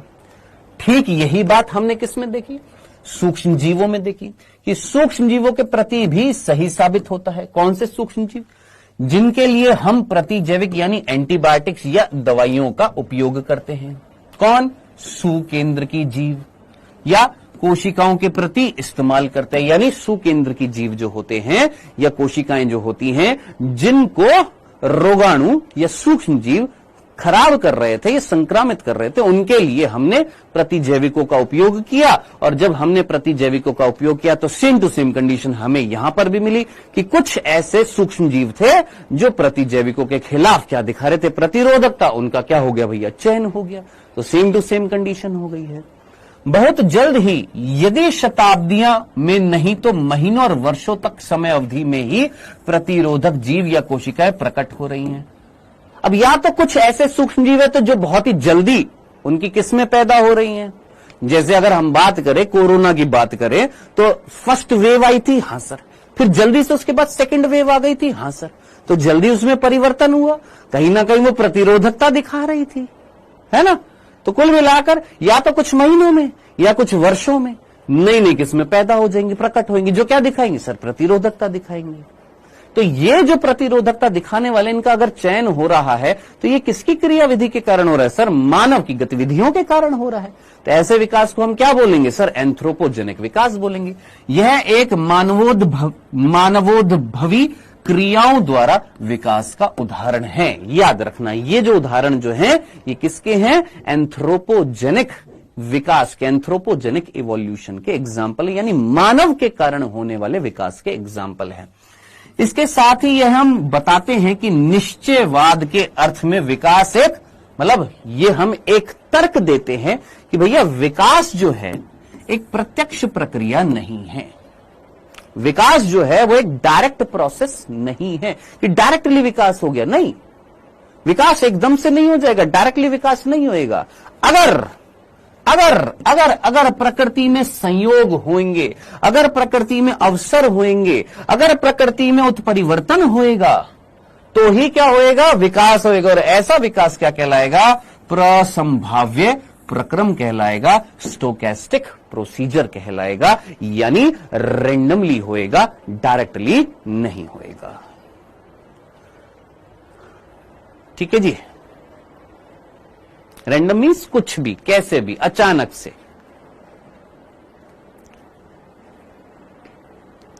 क्लियर? तो यहां तक हम पूरा का पूरा पढ़ चुके हैं।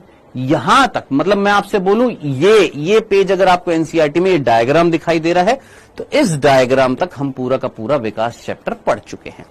अगला जो टॉपिक जो आता है वो आता है जैव विकास। और जैव विकास की शुरुआत की जो 2 लाइनें, ये भी मैंने आपको लास्ट में बता दी हैं। क्यों सर आपने हेडिंग क्यों नहीं डाली जैव विकास? क्योंकि हमने प्राकृतिक वर्ण पढ़ रहे थे। अब हमारी एनसीईआरटी में आगे पीछे ऊपर नीचे इस तरीके से प्रॉपर कनेक्शन के साथ में चीजें नहीं दे रखी हैं। तो मैंने इसी वजह से जब हमने हेडिंग डाली प्राकृतिक वर्ण, उसी प्राकृतिक वर्ण की जो लास्ट मैंने स्टार बनाकर बिंदु बताया था, उसी में मैंने आपको बोला था कि भैया प्राकृतिक वर्ण कब चालू होता है, कब शुरू होता है। तो प्राकृतिक वर्ण कब शुरू होता है? जब जैविक विकास होता है। जैविक विकास में कब होता है? जब जीवन के कोशिकीय रूप, कौन, देखो लाइन क्या लिखी हुई है, प्राकृतिक वर्ण से विकास अपने वास्तविक अर्थ में तब शुरू हुआ होगा। यानी प्राकृतिक वर्ण के आधार पर अगर मैं आपसे पूछूं कि विकास कब शुरू हुआ, प्राकृतिक वर्ण कब हुआ, तो हम यही बोलेंगे जब जीवन के कोशिकीय रूप, कौन सा रूप? कोशिकीय रूप। कौन सा? एकल कोशिकीय रूप में अपनी उपापचय, सर चापचय मीन, चापचय या उपापचय मीनिंग एक ही होता है, मेटाबॉलिक रिएक्शन में विभिन्नताएं लाई होंगी। अब विभिन्नताएं आई होंगी, चेंजेस आए होंगे, कुछ अच्छे चेंजेस होंगे, कुछ अच्छे चेंजेस नहीं होंगे। जिनके अच्छे चेंजेस होंगे प्रकृति उनका चयन करेगी। तो प्रकृति उनका चयन करेगी तो प्राकृतिक चुनाव जो है, प्राकृतिक वर्ण जो है वो कब हुआ? सर कोशी के स्तर पर। जब किसमें चेंजेस आए? जब उपापचय अभिक्रियाओं में चेंजेस आए, तब हम कह सकते हैं कि भैया आरंभ हुआ। क्या आरंभ हुआ? प्राकृतिक वर्ण जो है तब चालू हुआ था। तो बेसिकली हमने ये हेडिंग अभी तक नहीं डाली, लेकिन ये वाला बिंदु हमने यहां पर लास्ट में पढ़ लिया था। बोलिए जी। म्यूटेशन किसी भी डायरेक्शन से हो सकता है। म्यूटेशंस आर डायरेक्शनलेस प्रोसेस बेटा। म्यूटेशन कैसी होती हैं? रैंडम प्रक्रियाएं होती हैं, डायरेक्शन नहीं होती है, डायरेक्शनल प्रोसेस नहीं होती हैं, याद रखना। डायरेक्शनल मींस जहां पर हम दिशा निर्धारित कर दें।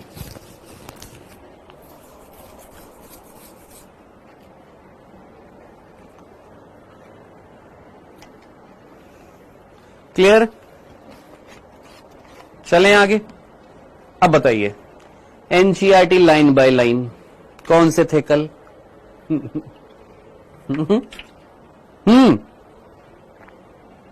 बताओ रे, कौन से थे कल? चलो आज अच्छी बात है, तुमने परेशान नहीं किया, या ज्यादा मैंने देखा भी नहीं, सीधी सी बात है। तो पहले टॉपिक पढ़ोगे तभी तो एनसीईआरटी समझ में आएगी ना। बिना टॉपिक पढ़े आप बोलो NCERT line by line, NCERT line by line, NCERT line, तो कैसे काम चलेगा?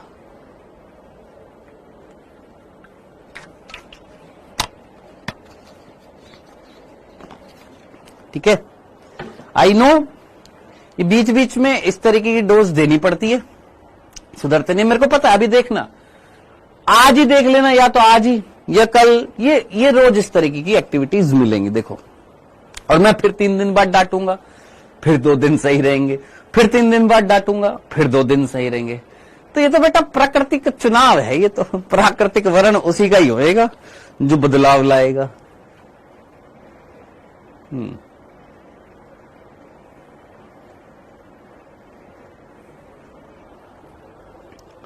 हाँ जी, चलें आगे। यहां, अरे बांगड़ू, इंपॉर्टेंट चीज तो बताना ही भूल गया मैं।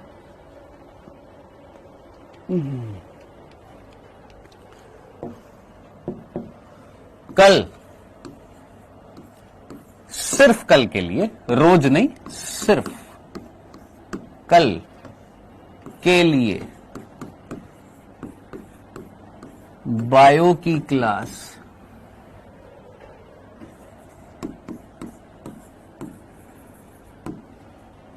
कितने बजे होएगी?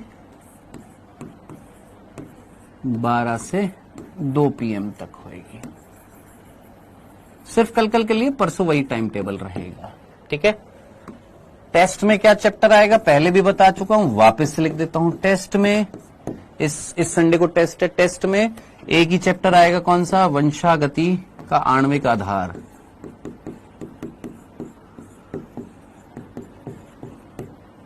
वंशागति के आणविक आधार। ठीक है जी,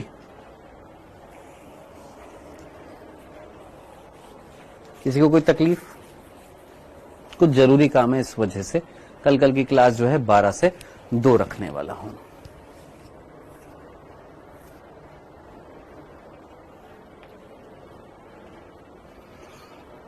हाँ जी,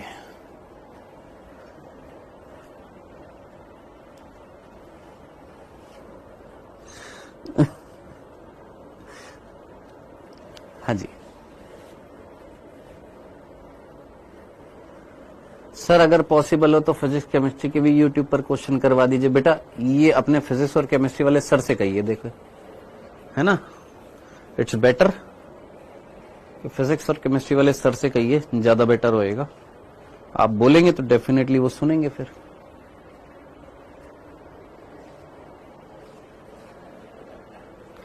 ठीक,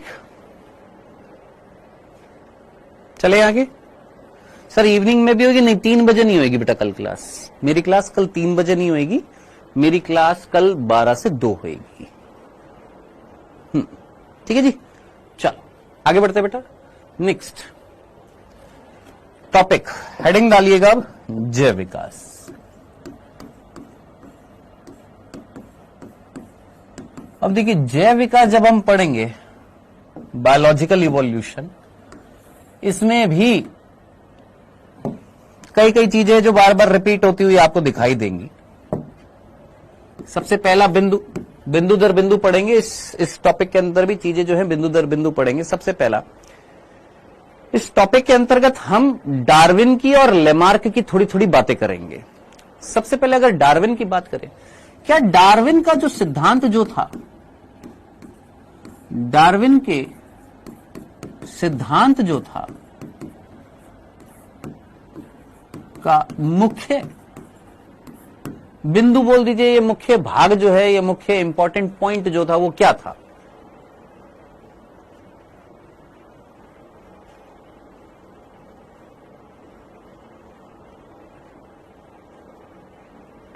बताओ।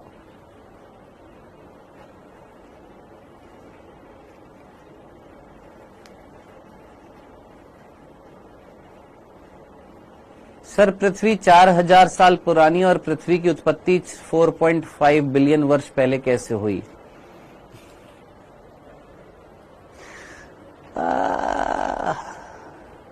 कोई गाना याद नहीं आ रहा बेटा, ये सुनते ही मेरे को अभी। गुरुजी, एक तरफ हमारी एनसीईआरटी में लिखा हुआ पृथ्वी 4000 साल पुरानी है, एक तरफ लिखा हुआ है 4.5 यानी 450 करोड़ साल पुरानी है। गुरुजी ये कैसे हुआ गुरुजी? चलो, बाकी सभी ने बिल्कुल सही आंसर दिया। डार्विन के सिद्धांत का मुख्य बिंदु जो था वो क्या था? प्राकृतिक चयन था या प्राकृतिक चुनाव था। नहीं तो फिर बोलेंगे इलेक्शन होगा, इलेक्शन। नेचुरल सिलेक्शन था, है ना? यही था ना?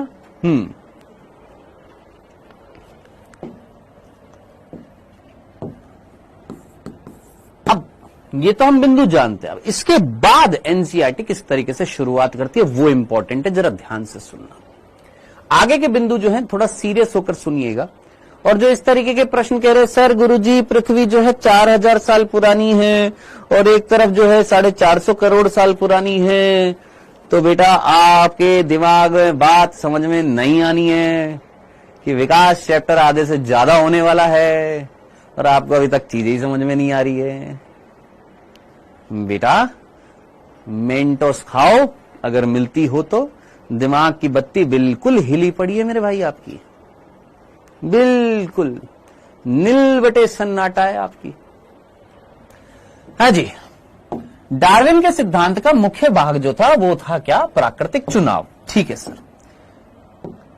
कि प्रकृति उन्हीं का ही चुनाव करती है, प्रकृति विकास उन्हीं का ही होता है जिनका प्रकृति चुनाव करती है। यही था ना, विकास उनका होता है जिनका प्रकृति चुनाव करती है। यही मीनिंग है ना इस बिंदु का ये जो बिंदु जो है इसका मीनिंग क्या बना कि विकास उनका होता है जिनका प्रकृति चुनाव करती है।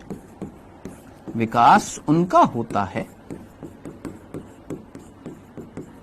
जिनका प्रकृति चुनाव करती है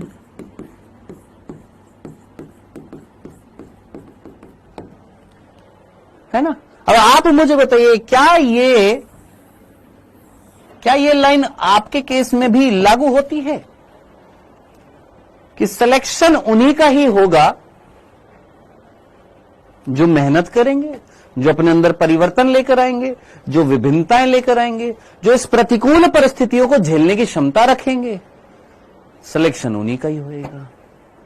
इनफैक्ट वहां पर नेचुरल सिलेक्शन की जगह मेडिकल सिलेक्शन हो जाएगा कि मेडिकल में सिलेक्शन उन्हीं का ही होएगा जिनका चुनाव किया जाएगा। किनका चुनाव किया जाएगा? जो अपने अंदर बदलाव लेकर आएंगे। अब जो बदलाव लाने के लिए रेडी नहीं है, जो एनसीईआरटी पढ़ना नहीं चाह रहे हैं, जो पढ़ाने के बावजूद नहीं पढ़ते हैं, जो क्वेश्चंस की प्रैक्टिस नहीं करते, और क्वेश्चंस की प्रैक्टिस करते भी है तो उनको समझ में नहीं आता कि इस क्वेश्चन का आंसर ये कैसे हो गया। क्यों? क्योंकि कंसेप्ट ही क्लियरिटी नहीं है। अब कंसेप्ट में अगर क्लैरिटी नहीं है तो इसमें दोष किसका हो सकता है? दोनों का हो सकता है, टीचर का भी हो सकता है, स्टूडेंट का भी हो सकता है। अब टीचर का दोष तब माना जाए कि जब सारे के सारे बच्चों को समझ में ना आए। स्टूडेंट का दोष कब माना जाएगा? जब मैक्सिमम बच्चों को अगर समझ में आ रहा है, कुछ को समझ में नहीं आ रहा, यानी उन कुछ में कुछ गड़बड़ी है। अब मुझे इतना विश्वास है अपनी क्लास पर कि यहां पर कुछ ऐसे बच्चे हैं जिनको समझ में नहीं आ रहा होगा। हर टीचर परफेक्ट नहीं होता, हर बच्चा परफेक्ट नहीं होता, परफेक्शन लाना पड़ता है। अब आपको क्या लगता है, आपकी क्लास को पढ़ाने से पहले क्या मैं पढ़कर नहीं आता? क्या मैं एनसीईआरटी लाइनों को पढ़कर नहीं आता? क्या ये सोचकर नहीं आता कि बताने के लिए किस तरीके से बताना पड़ेगा? अब जरा यही चीज सोचिए, आपने जय विकास की बात करी, जय विकास में जो पहली लाइन थी, क्या मैंने वो पहली लाइन यहां पर बताई कि प्राकृतिक वर्ण कब शुरू होएगा? क्यों नहीं बताई? क्योंकि उसका लिंक पिछले टॉपिक से मिल रहा था, इसलिए वहां पर बताई। तो अगर टीचर मेहनत कर सकता है और आप सिर्फ स्पैमिंग करेंगे तो आपका नेचुरल क्या, मेडिकल क्या, किसी में भी सिलेक्शन नहीं होएगा दोस्त। ये चीज गांठ बांधकर याद रख लीजिएगा। तो विकास उनका होता है जिनका प्रकृति चुनाव करती है। ये डार्विन के सिद्धांतों का मुख्य शीर्षक था या मुख्य बिंदु था कि प्रकृति किसका चुनाव करेगी? वो जो विकास करेंगे, वो जो परिवर्तन लेकर आएंगे। अब बात आ रही है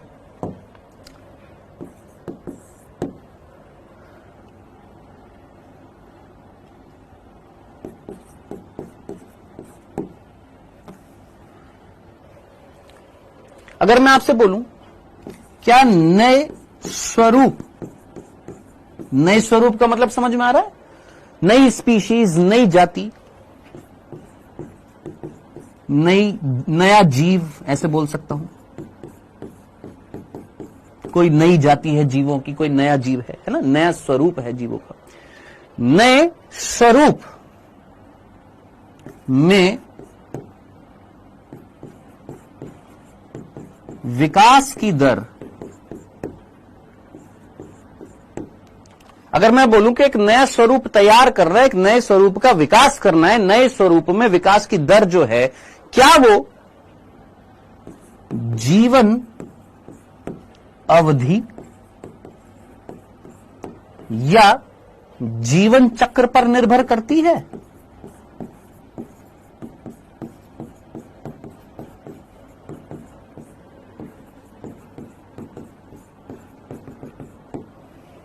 बहुत इंपॉर्टेंट है। सोचिए, क्या ये लाइन आपको समझ में आई? नहीं, आधों को समझ में नहीं आई होगी। नए स्वरूप में विकास की दर जीवन अवधि या जीवन चक्र पर निर्भर करती है। कितने बच्चों को ये लाइन समझ में आई है?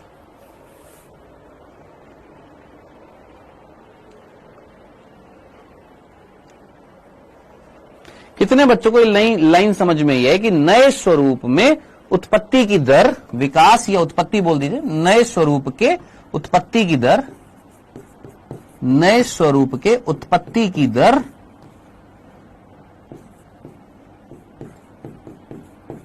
उत्पत्ति की दर या विकास की दर एक ही चीज है, कोई डिफरेंस नहीं है कि नया स्वरूप है उसका विकास करना है, नया स्वरूप है उसकी उत्पत्ति करनी है, तो उसकी दर जो है क्या वो जीवन अवधि जीवन चक्र पर डिपेंड करेगी? सर समझ में नहीं आया। एक एग्जाम्पल से हमारी एनसीईआरटी ने तुमको समझाया, वही एग्जाम्पल हम यहां पर लेंगे। इस दूसरे बिंदु का एग्जाम्पल,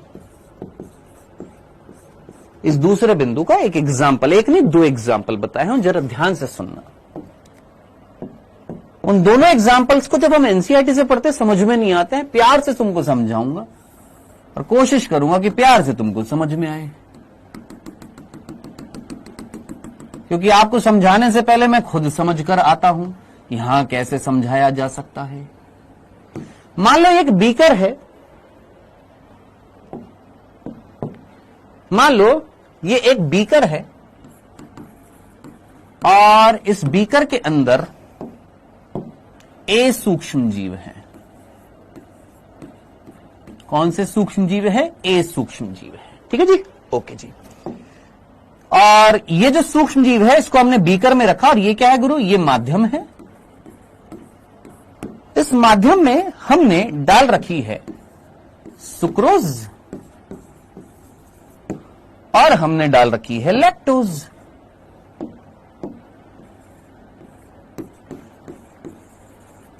लैक्टोज भी है और सुक्रोज भी है। किसमें? माध्यम में हमने सुक्रोज भी डाल दी, माध्यम में हमने लैक्टोज भी डाल दी है। ठीक है जी। अब इधर देखिएगा, ये ए सूक्ष्म जीव था, ये ए सूक्ष्म जीव जो है इन दोनों में से लैक्टोज का उपयोग करता है। क्या बोला मैंने? ऐसा एनसीईआरटी ने डायरेक्टली नहीं बताया, इनडायरेक्टली लिखा हुआ, मैं अभी दिखाऊंगा, पहले समझो।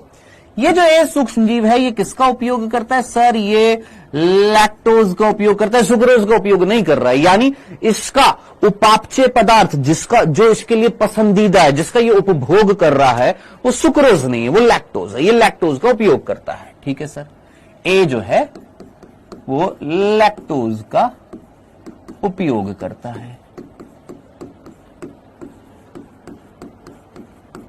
अच्छा, ये कौन है? सब सूक्ष्म जीव है। यहां पर जो हमने लिए हैं वो कौन लिए हैं? सर सूक्ष्म जीव लिए हैं, माइक्रो ऑर्गेनिज्म लिए, जैसे बैक्टीरिया ले लिया, सिंपली कौन ले लिया? एक बैक्टीरिया ले लिया है। ठीक है जी, ओके जी। अब आप मुझे बताइएगा, लॉजिकली मैं आपसे एक प्रश्न पूछने वाला हूं।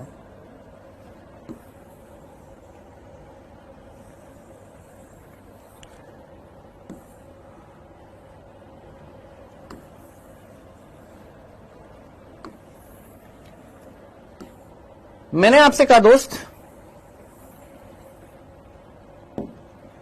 सूक्ष्म जीवों की अगर मैं बात करूं तो जल्दी से मुझे बताना, सूक्ष्म जीवों में जीवन चक्र जो होता है या जीवन अवधि जो होती है वो कई वर्षों की होती है, कई दिनों की होती है, या कुछ घंटों की होती है? सिंपल सा क्वेश्चन पूछ रहा हूं, याद करिए। अगर यीस्ट भी याद आ रहा है, अगर आपको ई कोलाई भी अगर याद आ रहा है तो आप आंसर दे सकते हैं। याद करिए अगर आपको याद आ रहा हो तो।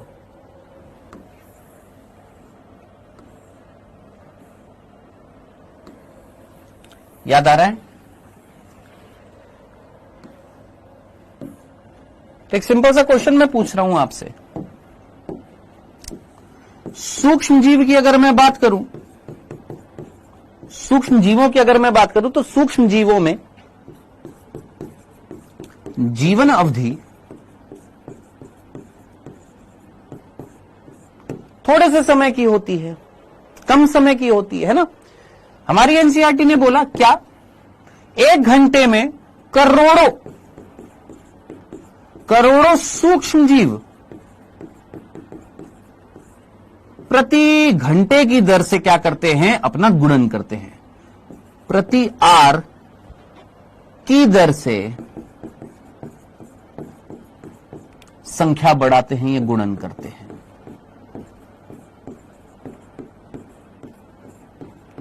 यानी 1 घंटे में करोड़ों सूक्ष्म जीव बन सकते हैं। कोई दिक्कत यहां तक की बात में? यहां तक की बात में कोई दिक्कत तो नहीं हुई? इतनी सी बात समझ में कि 1 घंटे में करोड़ों सूक्ष्म जीव बन सकते हैं। 1 घंटे में करोड़ों सूक्ष्म जीव बन सकते हैं, यानी बहुत तेजी से क्या करते हैं, गुणन करते हैं। करोड़ों सूक्ष्म जीव प्रति घंटे की दर से क्या करते हैं, गुणन करते हैं। ये चीज हमारी एनसीईआरटी ने बताई। अच्छा चलो मैं दूसरी चीज आपसे पूछता हूं, बताओ मुझे, क्या कुकुर जानते हो ना? हाँ भैया, क्या कुकुर जानते हो? कुकुर, हाँ जी, कुकुर जानते हो? हाँ सर। मछली भी जानते हो? हाँ सर। मुर्गा भी जानते हो? हाँ सर। मछली, मुर्गा, कुकुर, 3 कंडीशन में बोल रहा हूं। मछली की बात कर देता हूं, मुर्गे की बात कर देता हूं, और कुत्ते की बात कर देता हूं। अगर मैं आपसे इनकी जीवन अवधि की बात करूं, तो इनकी जीवन अवधि जो होगी, क्या वो प्रति घंटे की दर से गुणन करते हैं क्या? सिंपल। हाँ जी, क्या इनमें जीवन अवधि की अगर मैं बात करूं, इनकी जीवन अवधि जो है,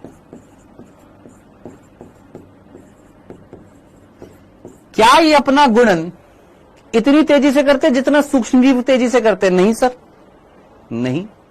जैसे डॉग्स की 10-12 साल की हो गई है, मुर्गों की 2 से 3 साल की हो गई है, मछलियों की कुछ वर्षों की हो गई है, तो यहां पर इनकी जो जीवन अवधि जो है वो कुछ वर्षों की होती है, और यहां पर इनकी जीवन अवधि जो है कुछ घंटों की होती है। तो यहां पर जीवन अवधि का डिफरेंस है। पहले तो ये देखिए, इन दोनों एग्जाम्पल में सूक्ष्मजीव और इन जीवों में जीवन अवधि का डिफरेंस है।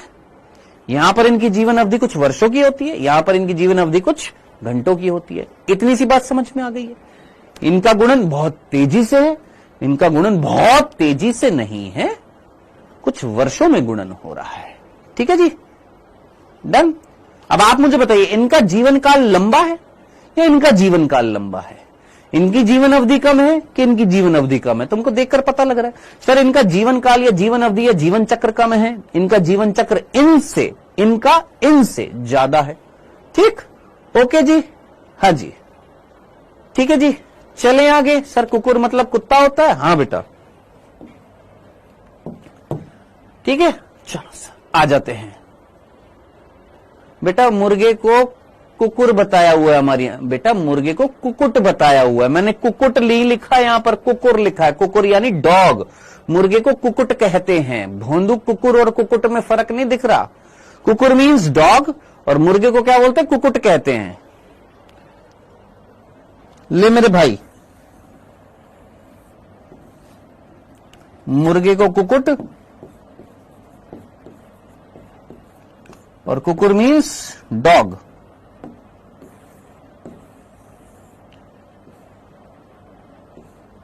अब हो सकता है हमारी एनसीईआरटी ने डॉग ना लिखा हो, कोई बात नहीं, 2 चीजें अगर लिखी हैं, 2 चीजें याद कर लीजिए।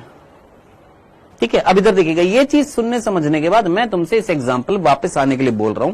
मैंने तुमसे बोला कि भैया एक ए सूक्ष्म जीव है। कौन है? एक ए सूक्ष्म जीव है, और यहां पर ए सूक्ष्म जीव था। इस ए सूक्ष्म जीव को जब हमने लैक्टोज सुक्रोज दी, तो ये लैक्टोज का उपयोग कर रहा था, हजर कर रहा था, अपनी संख्या बढ़ा रहा था, हजर बढ़ा रहा था, बढ़ा रहा था, बढ़ा रहा था, बढ़ा रहा था, बढ़ा रहा था, बढ़ा रहा था, बढ़ा रहा, बड़ा बड़ा बड़ा बड़ा बड़ा बड़ा बड़ा बड़ा बड़ा बड़ा, क्या कर रहा है? अपनी संख्या बढ़ाता जा रहा। अरे भैया पोषण मिलेगा, अपनी संख्या बढ़ाएगा कि नहीं बढ़ाएगा? हाँ सर बिल्कुल बढ़ाएगा। अब सडनली हमने यहां से लैक्टोज हटा दी। क्या हटा दी? लैक्टोज हटा दी। अब आप मुझे बताइएगा, दिमाग लगाइएगा, यहां पर जो बहुत सारे ए जो थे, बहुत सारे ए प्रकार के जो सूक्ष्म जीव जो थे, इनको माध्यम से जब तक क्या मिल रहा था? लैक्टोज मिल रही थी। ये लैक्टोज का उपयोग कर रहे थे? हाँ सर कर रहे थे। लैक्टोज इनको चाहिए थी? हाँ मिल रही थी। अपनी संख्या बढ़ा रहे थे? हाँ बढ़ा रहे थे। सडनली हमने लैक्टोज यहां से खत्म कर दी। क्या खत्म कर दी? लैक्टोज और सुक्रोज रहने दी। अब आप मुझे बताइएगा, अगर इन सूक्ष्म जीवों को जीवित रहना है तो इनमें से कुछ ऐसे सूक्ष्म जीव होंगे जो अपने अंदर परिवर्तन करके किसका उपयोग करने लग जाएंगे? सर, जो अपने अंदर परिवर्तन करके सुक्रोज का उपयोग करने लग जाएंगे। और जो उपयोग नहीं करेंगे वो तो सीधी सी बात है, खत्म होते जाएंगे। और जो उपयोग करके अपने अंदर परिवर्तन करके इसका उपयोग करने लग जाएंगे, क्या वो एक नई किस्म तैयार होगी कि नहीं होगी सूक्ष्म जीवों की? उसको क्या मैं बी सूक्ष्म जीव बोल सकता हूं? अब क्या उसको मैं बी सूक्ष्म जीव बोल सकता हूं? बताइए, बोल सकता हूं? समझ में आया ये कंसेप्ट? इतनी सी बात अगर आपको समझ में आई तो जल्दी से मुझे बताइए, क्या ये 20 सूक्ष्म जीव आने में कई वर्ष लग जाएंगे, या ये जल्दी से उत्पन्न हो सकते हैं? कुछ घंटों में उत्पन्न हो सकते हैं ऐसे सूक्ष्म जीव? थोड़ा सा दिमाग लगाना। क्या ऐसे आने में कई वर्ष लग जाएंगे, कई साल लग जाएंगे, या ये जल्दी आ जाएंगे? क्यों सर जल्दी? क्यों? क्योंकि ये बहुत तेजी से क्या करते हैं? गुणन करते हैं। तेजी से अगर गुणन करते, जो चीज इनको चाहिए अगर वो नहीं मिलेगी, दूसरी चीज मिलेगी, तो डेफिनेटली कहीं ना कहीं इनको परिवर्तन करना पड़ेगा। अगर परिवर्तन हो गया, अगर अवसर मिल गए, अगर संभावनाएं मिल गई, तो इन्होंने अगर परिवर्तन कर लिया तो एक नई किस्म पैदा हो जाएगी कि नहीं पैदा हो जाएगी? सर पैदा हो जाएगी। तो जरा सोचिए, दिमाग लगाइए, जल्दी से सोचिए, यहां पर लाइन क्या लिखी हुई थी? नए स्वरूप यानी नई किस्म, एक नया स्वरूप, एक नई किस्म की उत्पत्ति की दर जो है वो किस पर डिपेंड कर रही है? उस जीव की जीवन अवधि पर डिपेंड कर रही है। जिसकी जीवन अवधि कम, वो उसकी एक नई किस्म की उत्पत्ति उतनी ही जल्दी होएगी। जिसकी जीवन अवधि ज्यादा होएगी, जिसकी जीवन अवधि कई वर्षों की होएगी, तो उनको लाखों वर्ष लग जाएंगे नई किस्म उत्पन्न करने में। क्या आपको पूरी की पूरी चीज कनेक्ट हुई, या बस ऊपर से चीरती हुई चली गई है? समझ में आया? पक्का? सच्ची? डन? चलो तो फिर लगाओ फिर रीडिंग मेरे ही सामने।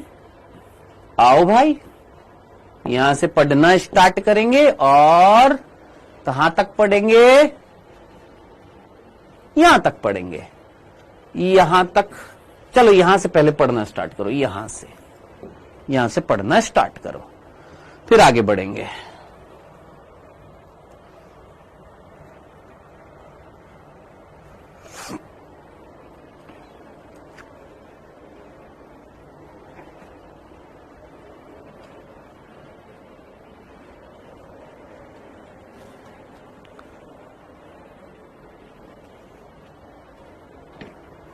हाँ जी, हाँ बिल्कुल राज मेरे भाई, बिल्कुल।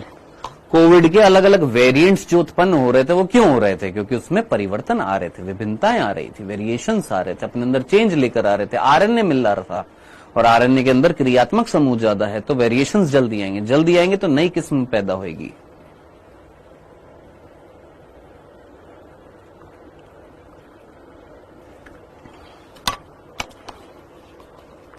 अब इस हिसाब से बताइए, ह्यूमंस के अंदर, मनुष्यों के अंदर, मनुष्य की एक नई किस्म पैदा करने में क्या कुछ घंटे में नई किस्म पैदा हो जाएगी अपने आप नेचुरली, या लाखों वर्ष लग जाएंगे? लाखों, क्योंकि हमारी जीवन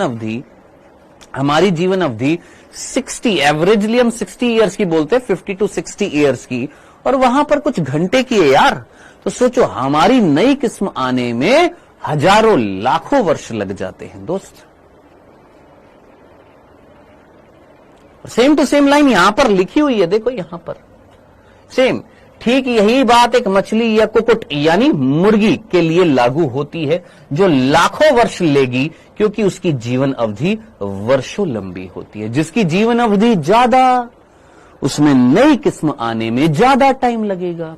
जिसकी जीवन अवधि कम, जल्दी अगर आ रहे हैं, जल्दी अगर आ रहे हैं, जल्दी गुणन हो रहा है, जल्दी संतति आ रही है, तो हो सकता है परिवर्तन से एक नई किस्म पैदा आ जाए।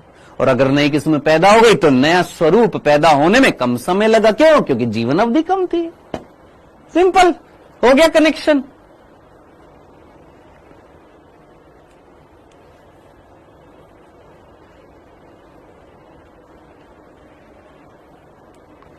अभी रुक जाओ पुष्पेंद्र, रुक जाओ। ये पेज पढ़ लिया बेटा सभी ने? ये पेज पढ़ लिया है सभी ने? ये पेज पढ़ लिया है? जल्दी से मुझे बताइए फटाफट कमेंट सेक्शन में।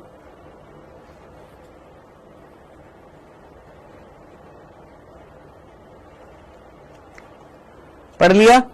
चलो अगला पेज जो है आप यहां तक पढ़ना है आपने, इसके आगे का भी नहीं पढ़ना है, केवल यहां तक की बात करनी है। एक काम करता हूं, अभी ये वाला पेज पढ़ने से पहले एक बिंदु बता देता हूं बस। कहां तक कितने बिंदु हो गए थे भाई?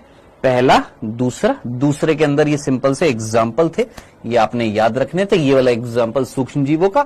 अब तीसरा बिंदु और देख लेना, बस इतना सा, बस तीसरा बिंदु, बस तीसरा बिंदु पढ़ना है, बस और कुछ नहीं है। जरा देखिएगा तीसरा बिंदु, तीसरा बिंदु है, सॉरी तीसरा बिंदु है,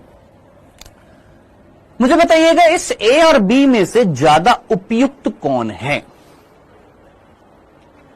अगर मैं आपसे कहूं कि बताओ ए और बी की अगर मैं बात करूं तो ज्यादा फिट कौन है?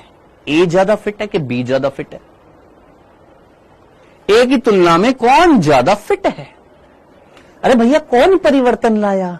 ए लाया कि बी में आया? ऑब्वियसली बात है बी में परिवर्तन आया है, बी सरवाइव कर रहा है यहां पर, ए थोड़ी ना कर पाया। क्या ए सरवाइव कर पाया? नहीं सर, आपने परिवर्तन किया, परिवर्तन करने के बाद ए सरवाइव नहीं कर पाया, बी सरवाइव कर रहा है, यानी बी ज्यादा फिट है कि नहीं है? हां सर, तो हम क्या बोलेंगे? ए की तुलना में, ए सूक्ष्म जीव की तुलना में, ए सूक्ष्म जीव की तुलना में बी सूक्ष्म जीव ज्यादा उपयुक्त है, यानी फिट है। अब आप मुझे बताना, सोच समझ कर मुझे बताना, इधर देखना, इधर देखना।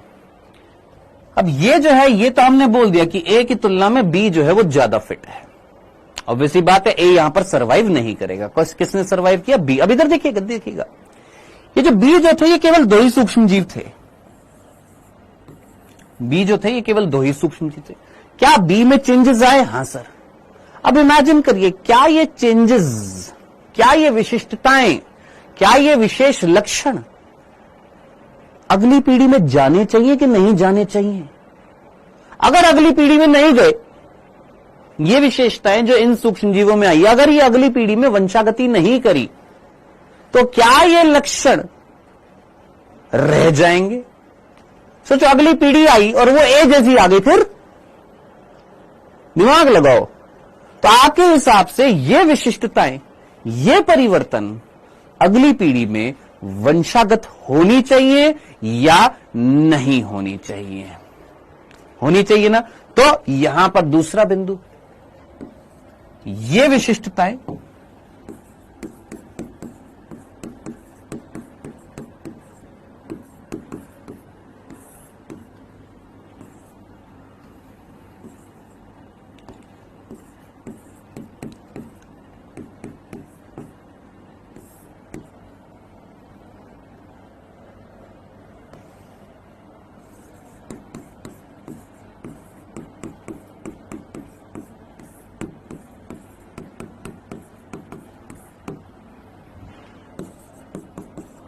इन विशिष्टताओं को क्या दर्शानी चाहिए सर?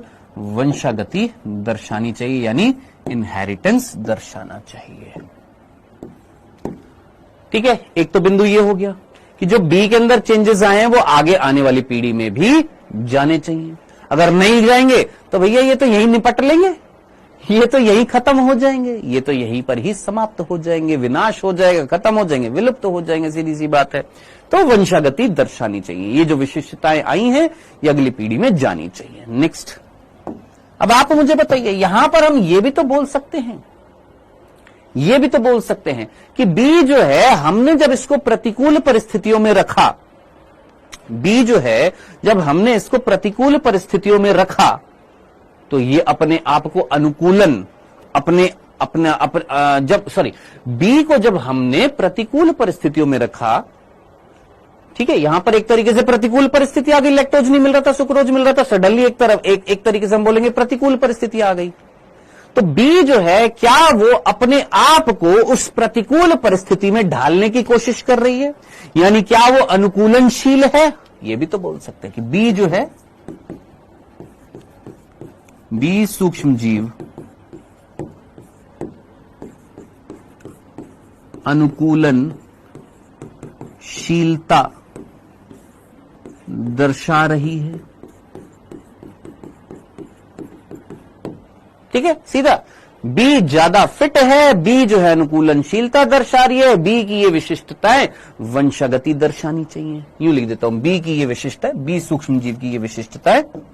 एक सेकंड रुकना, आप ऑर्डर ऊपर नीचे लिख सकते हैं, मीनिंग आपने समझना है बस।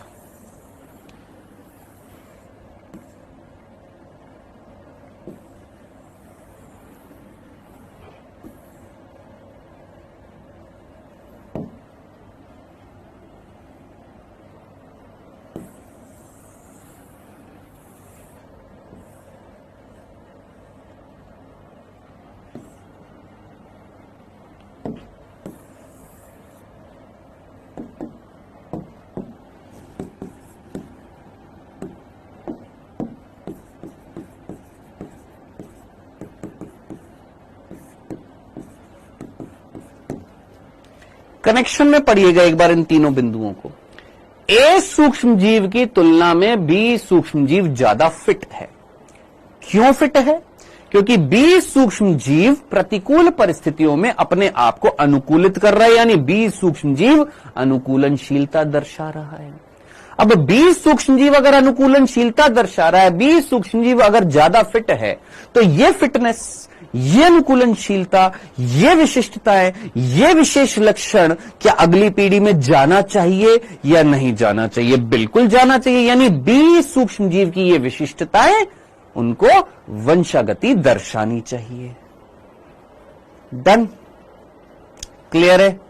यहां तक की बात बताइए। क्या ये तीन बिंदु आपको सीधे सीधे क्लियर हो गए हैं?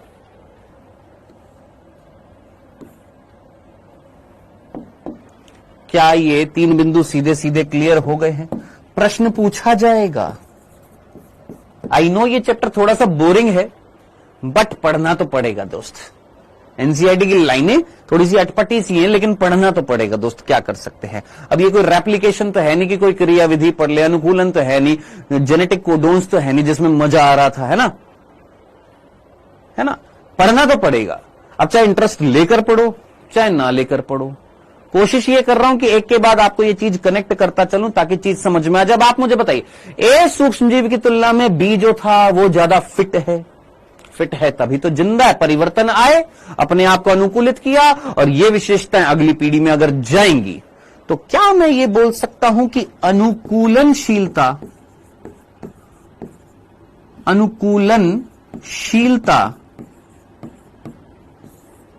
और प्राकृतिक वर्ण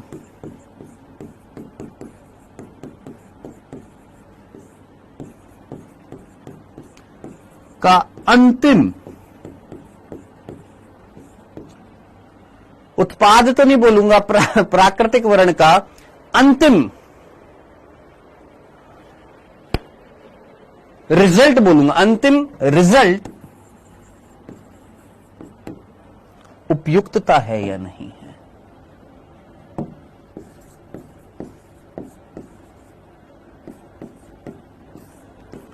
फिटनेस।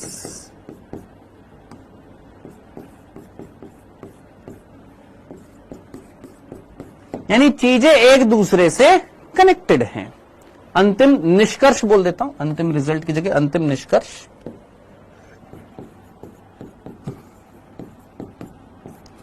अंतिम निष्कर्ष जो है वो क्या है कि भैया वो जो अनुकूलनशीलता दर्शाएंगे, जिनका प्रकृति वर्ण करेगी, वो कौन है? वही हैं जो अपने आप को इस प्रकृति में अपने आप को फिट दिखा रहे हैं। प्राकृतिक वर्ण उन्हीं का ही होएगा जो अपने आप को अनुकूलित कर रहे हैं। प्राकृतिक वर्ण उनका ही होएगा। नेचर उन्हीं को सिलेक्ट करेगी जो फिट होंगे। यहां से प्रश्न बनता है दोस्त, यहां से ये लाइन आपने याद रखनी है।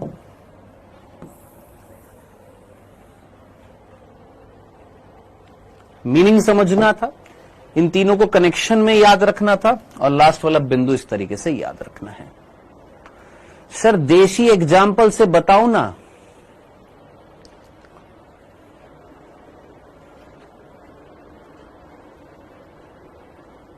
अभी बताऊंगा, पहले ये चीज बता मेरे को।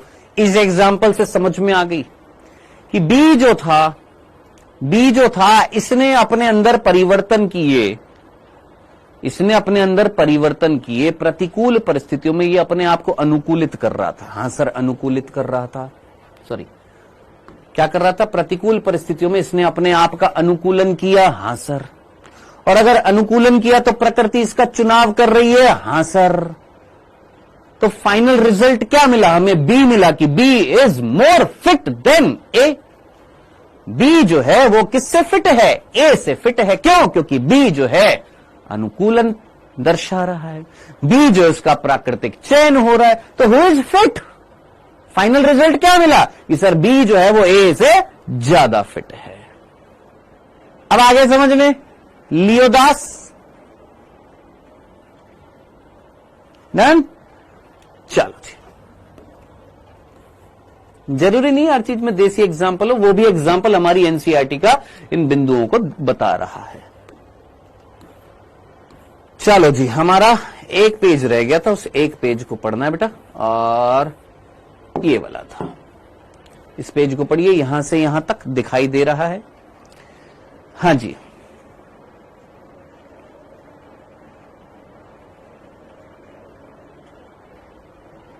सर एग पहले आई कि मुर्गा पहले आया कि अंडा पहले आया?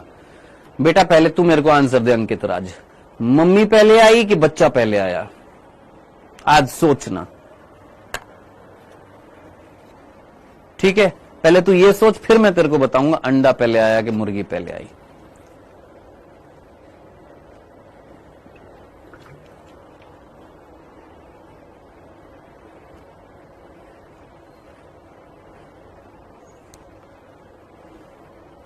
सर क्या बी ए में आ सकता है? मतलब बी ए में आ सकता है मतलब?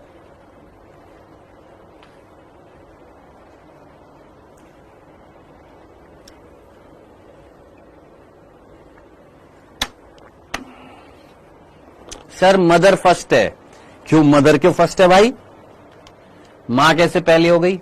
अब मां भी जो है वो मां कब बनेगी? पहले वो बच्चे ही तो होएगी, तभी तो आगे चलकर मां बनेगी। एकदम से मां थोड़ी ना बन जाएगी। लो, प्रभु ने एकदम से मां उतार दी इस पृथ्वी पर, है? नहीं सर, हम मम्मी से बहुत प्यार करते हैं इसलिए मम्मी पहले आई। अरे तो मम्मी भी तो पहले बच्ची ही होएगी।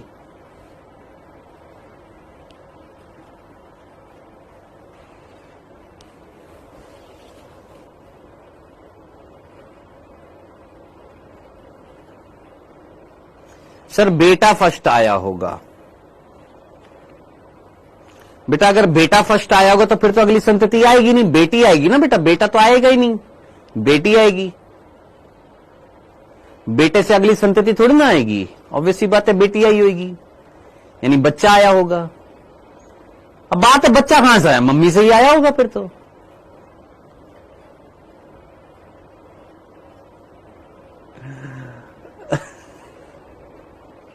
सर मम्मी में कुछ म्यूटेशन से एग देने की क्वालिटी आ गई होगी। वाह मेरे लियोदास, वाह। सर म्यूटेशन हुआ और मम्मी ने अंडे दे दिए। अरे गोचू।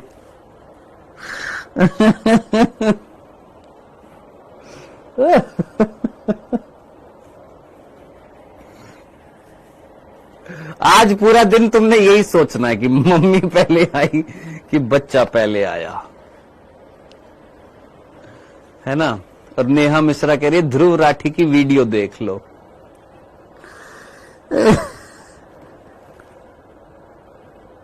तो इस ससुर ने पूरी जनता को पागल कर रखा है।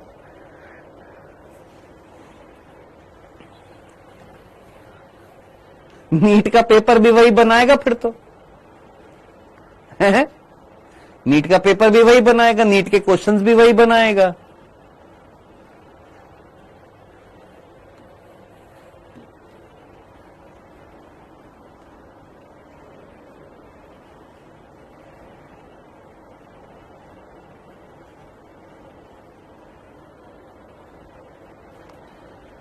सर आप बताइए ना पहले कौन आया, पहले आप ये पढ़िए, ठीक है, और कल 12 बजे आइए, फिर बताऊंगा। सर ध्रुव राठी बहुत अच्छा इंसान है। सॉरी बेटा, आपको ठेस लगी हो तो।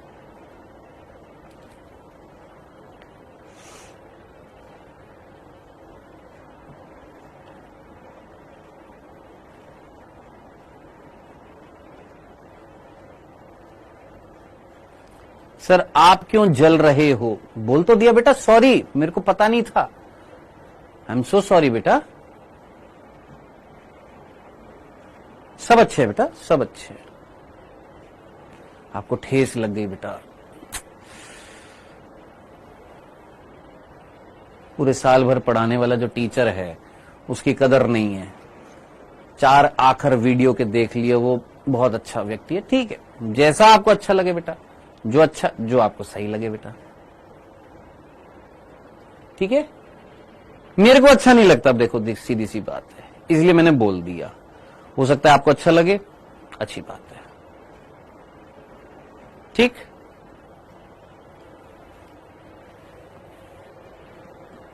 चलिए, यहां तक की बात पढ़ ली।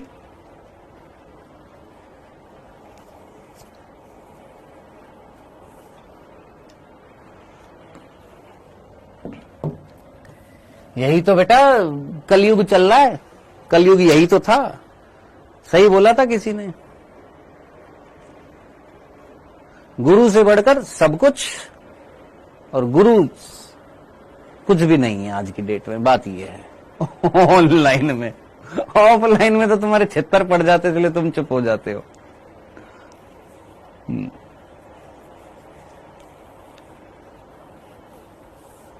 ठीक है, पढ़ लिया, यहां तक समझ में आ गया, यहां तक की बात समझ में आ गई है। पढ़ने पर ध्यान दो बेटा, ठीक है, पढ़ने पर ध्यान दो।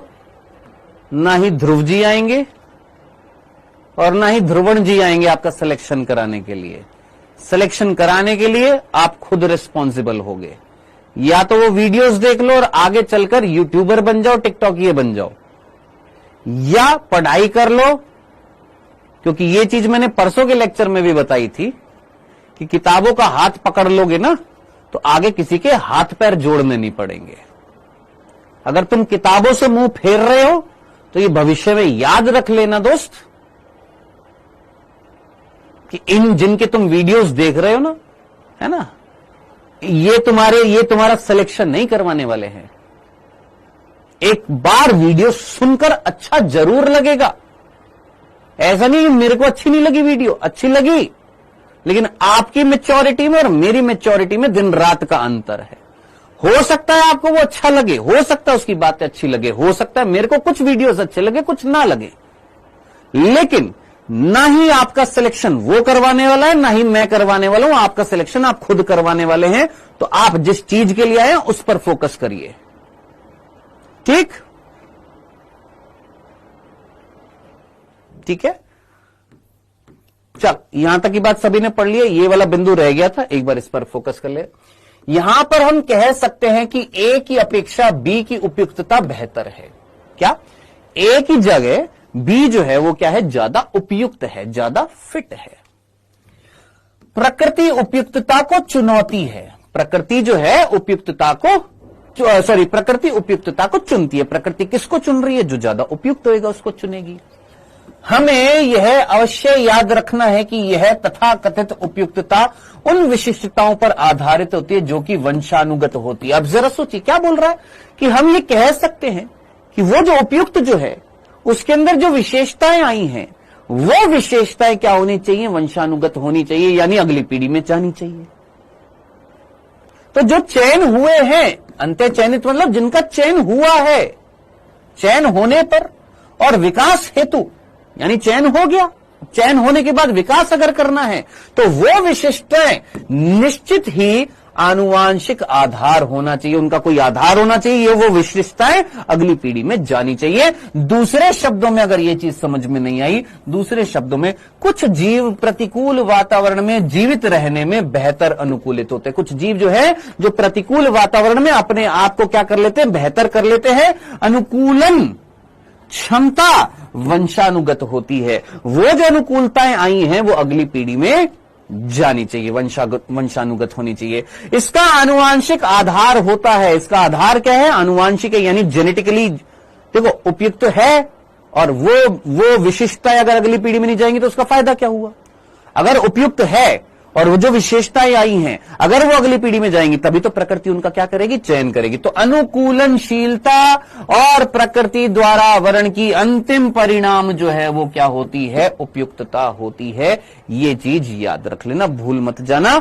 यहां से आता है प्रश्न। हाँ जी बताइए।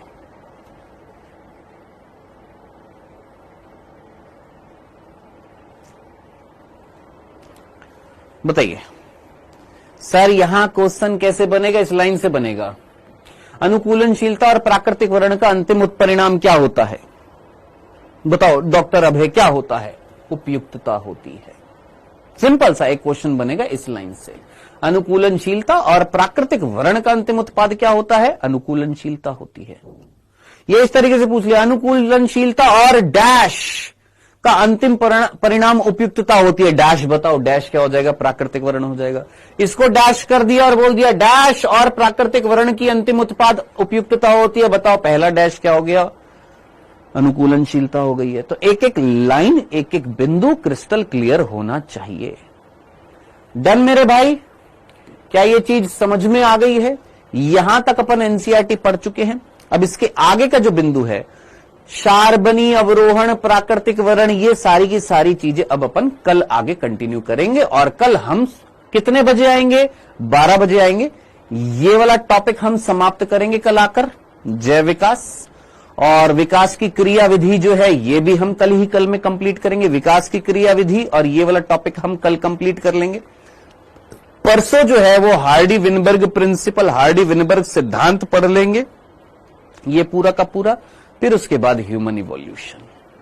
ठीक है, तो 3 से 4 लेक्चर और ये चैप्टर अपन समाप्त करेंगे। 4 से 5 मतलब 10 लेक्चर मैंने बोले थे, 10 से 11 लेक्चर तो अपन उतने में समाप्त कर देंगे।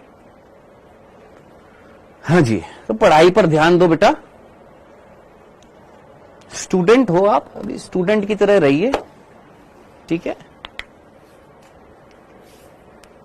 थोड़ा पढ़ाई पर फोकस रखो। ठीक, डन। सर शाम को क्लास नहीं चलेगी। एक पेज हिला पड़ा है क्या तेरा? मेरे को सच्ची सच्ची बताना, हिला पड़ा है यहां से कुछ? अभी थोड़ी देर पहले बताया था, 3 बार बता दिया, वापस से वही चीज रिपीट कर रहा है। सर शाम को क्लास नहीं चलेगी। नहीं चलेगी बेटा।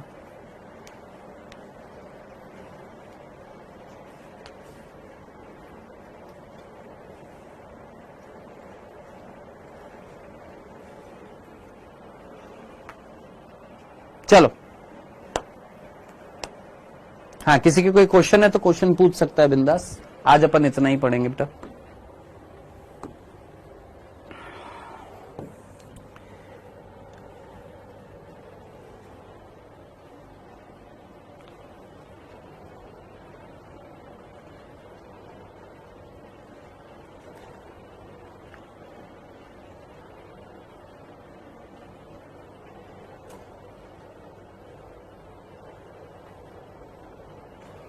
बेटा आपने, नोबिता मुझे एक बात बताओ, आपने ये क्वेश्चन पढ़ लिया?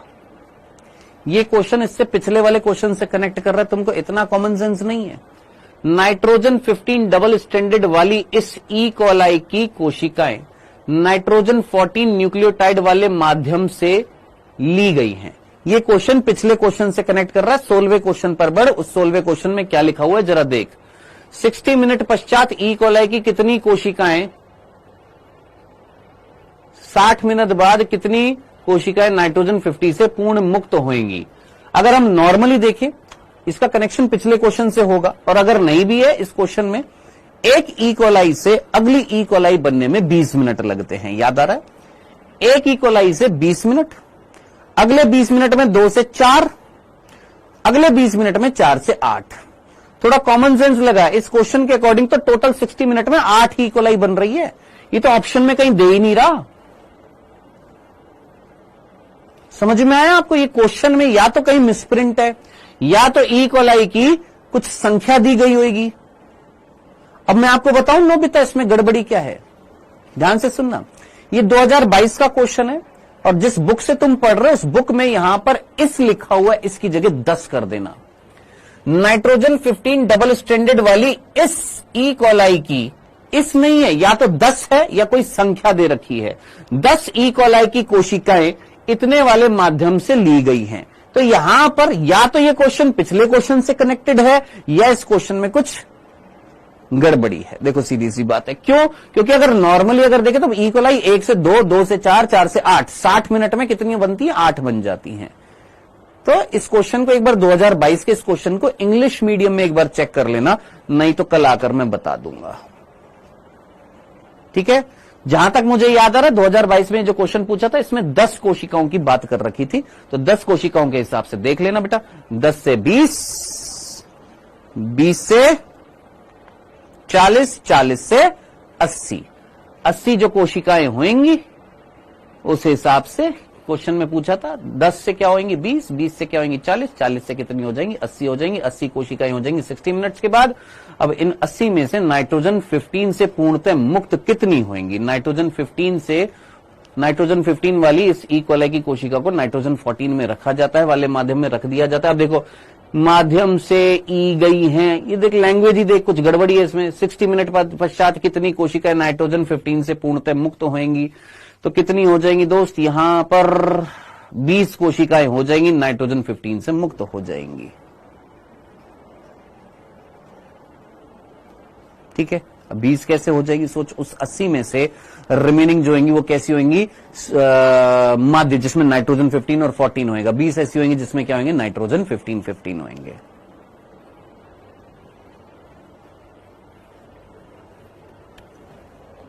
ये एक बार मैं आपको ये वाला क्वेश्चन कल करा दूंगा, मेरे को इस क्वेश्चन में गड़बड़ी लग रही है, मैं आपको कल करा दूंगा। ठीक है?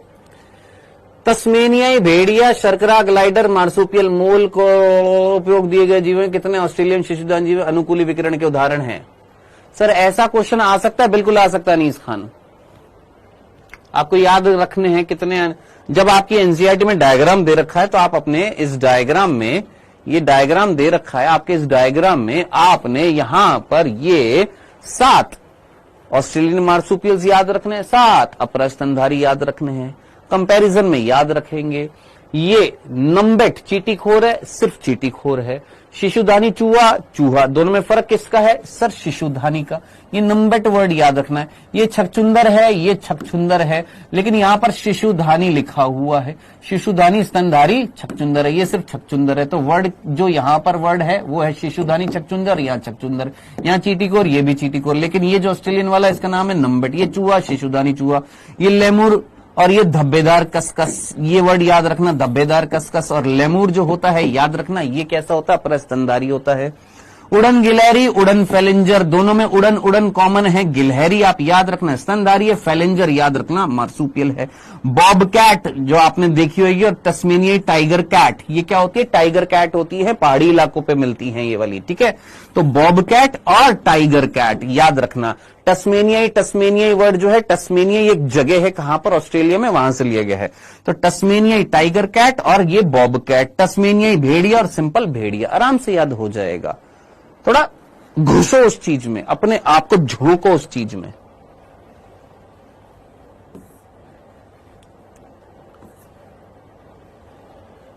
हाँ जी, पता नहीं मेरे को भाई, डॉक्टर अब है।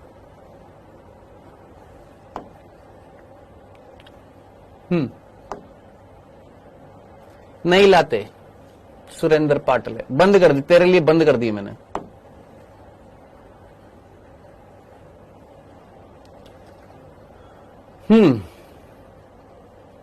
क्या कह रहे? जिराफ की नेक में मसल्स की ग्रोथ हुई है, बोन की डेवलपमेंट हुई है।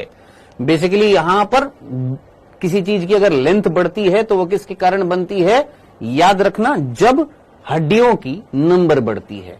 अब हड्डियां जो होती है वो किससे जुड़ी होती है, मसल से।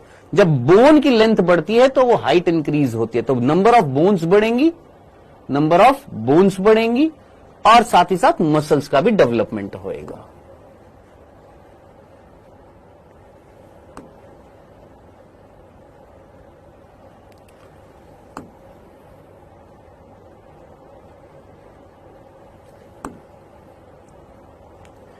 चलो जी, कल कितने बजे मिलेंगे बेटा, 12 बजे मिलेंगे अपन और इसके आगे का टॉपिक कवर करेंगे। मिलते हैं कल 12 बजे। एक बार जस्ट इतनी सी बातें पढ़कर आना, कोशिश करना अगर आपको ये लाइनें समझ में आ जाए तो अच्छी बात है। हम लोगों ने कहां तक पढ़ लिया इस जैव विकास में, इस टॉपिक में यहां तक बात कर ली। अब इसके आगे का जो लाइनें जो हैं ये वाली एक बार जस्ट रीड आउट करके आना, कहां तक, विकास की क्रियाविधि तक, यहां तक। ठीक है, हम कल यहां तक टॉपिक कवर करेंगे इतना सा। ठीक, चलिए बच्चों, बाय बाय बच्चों, टेक केयर।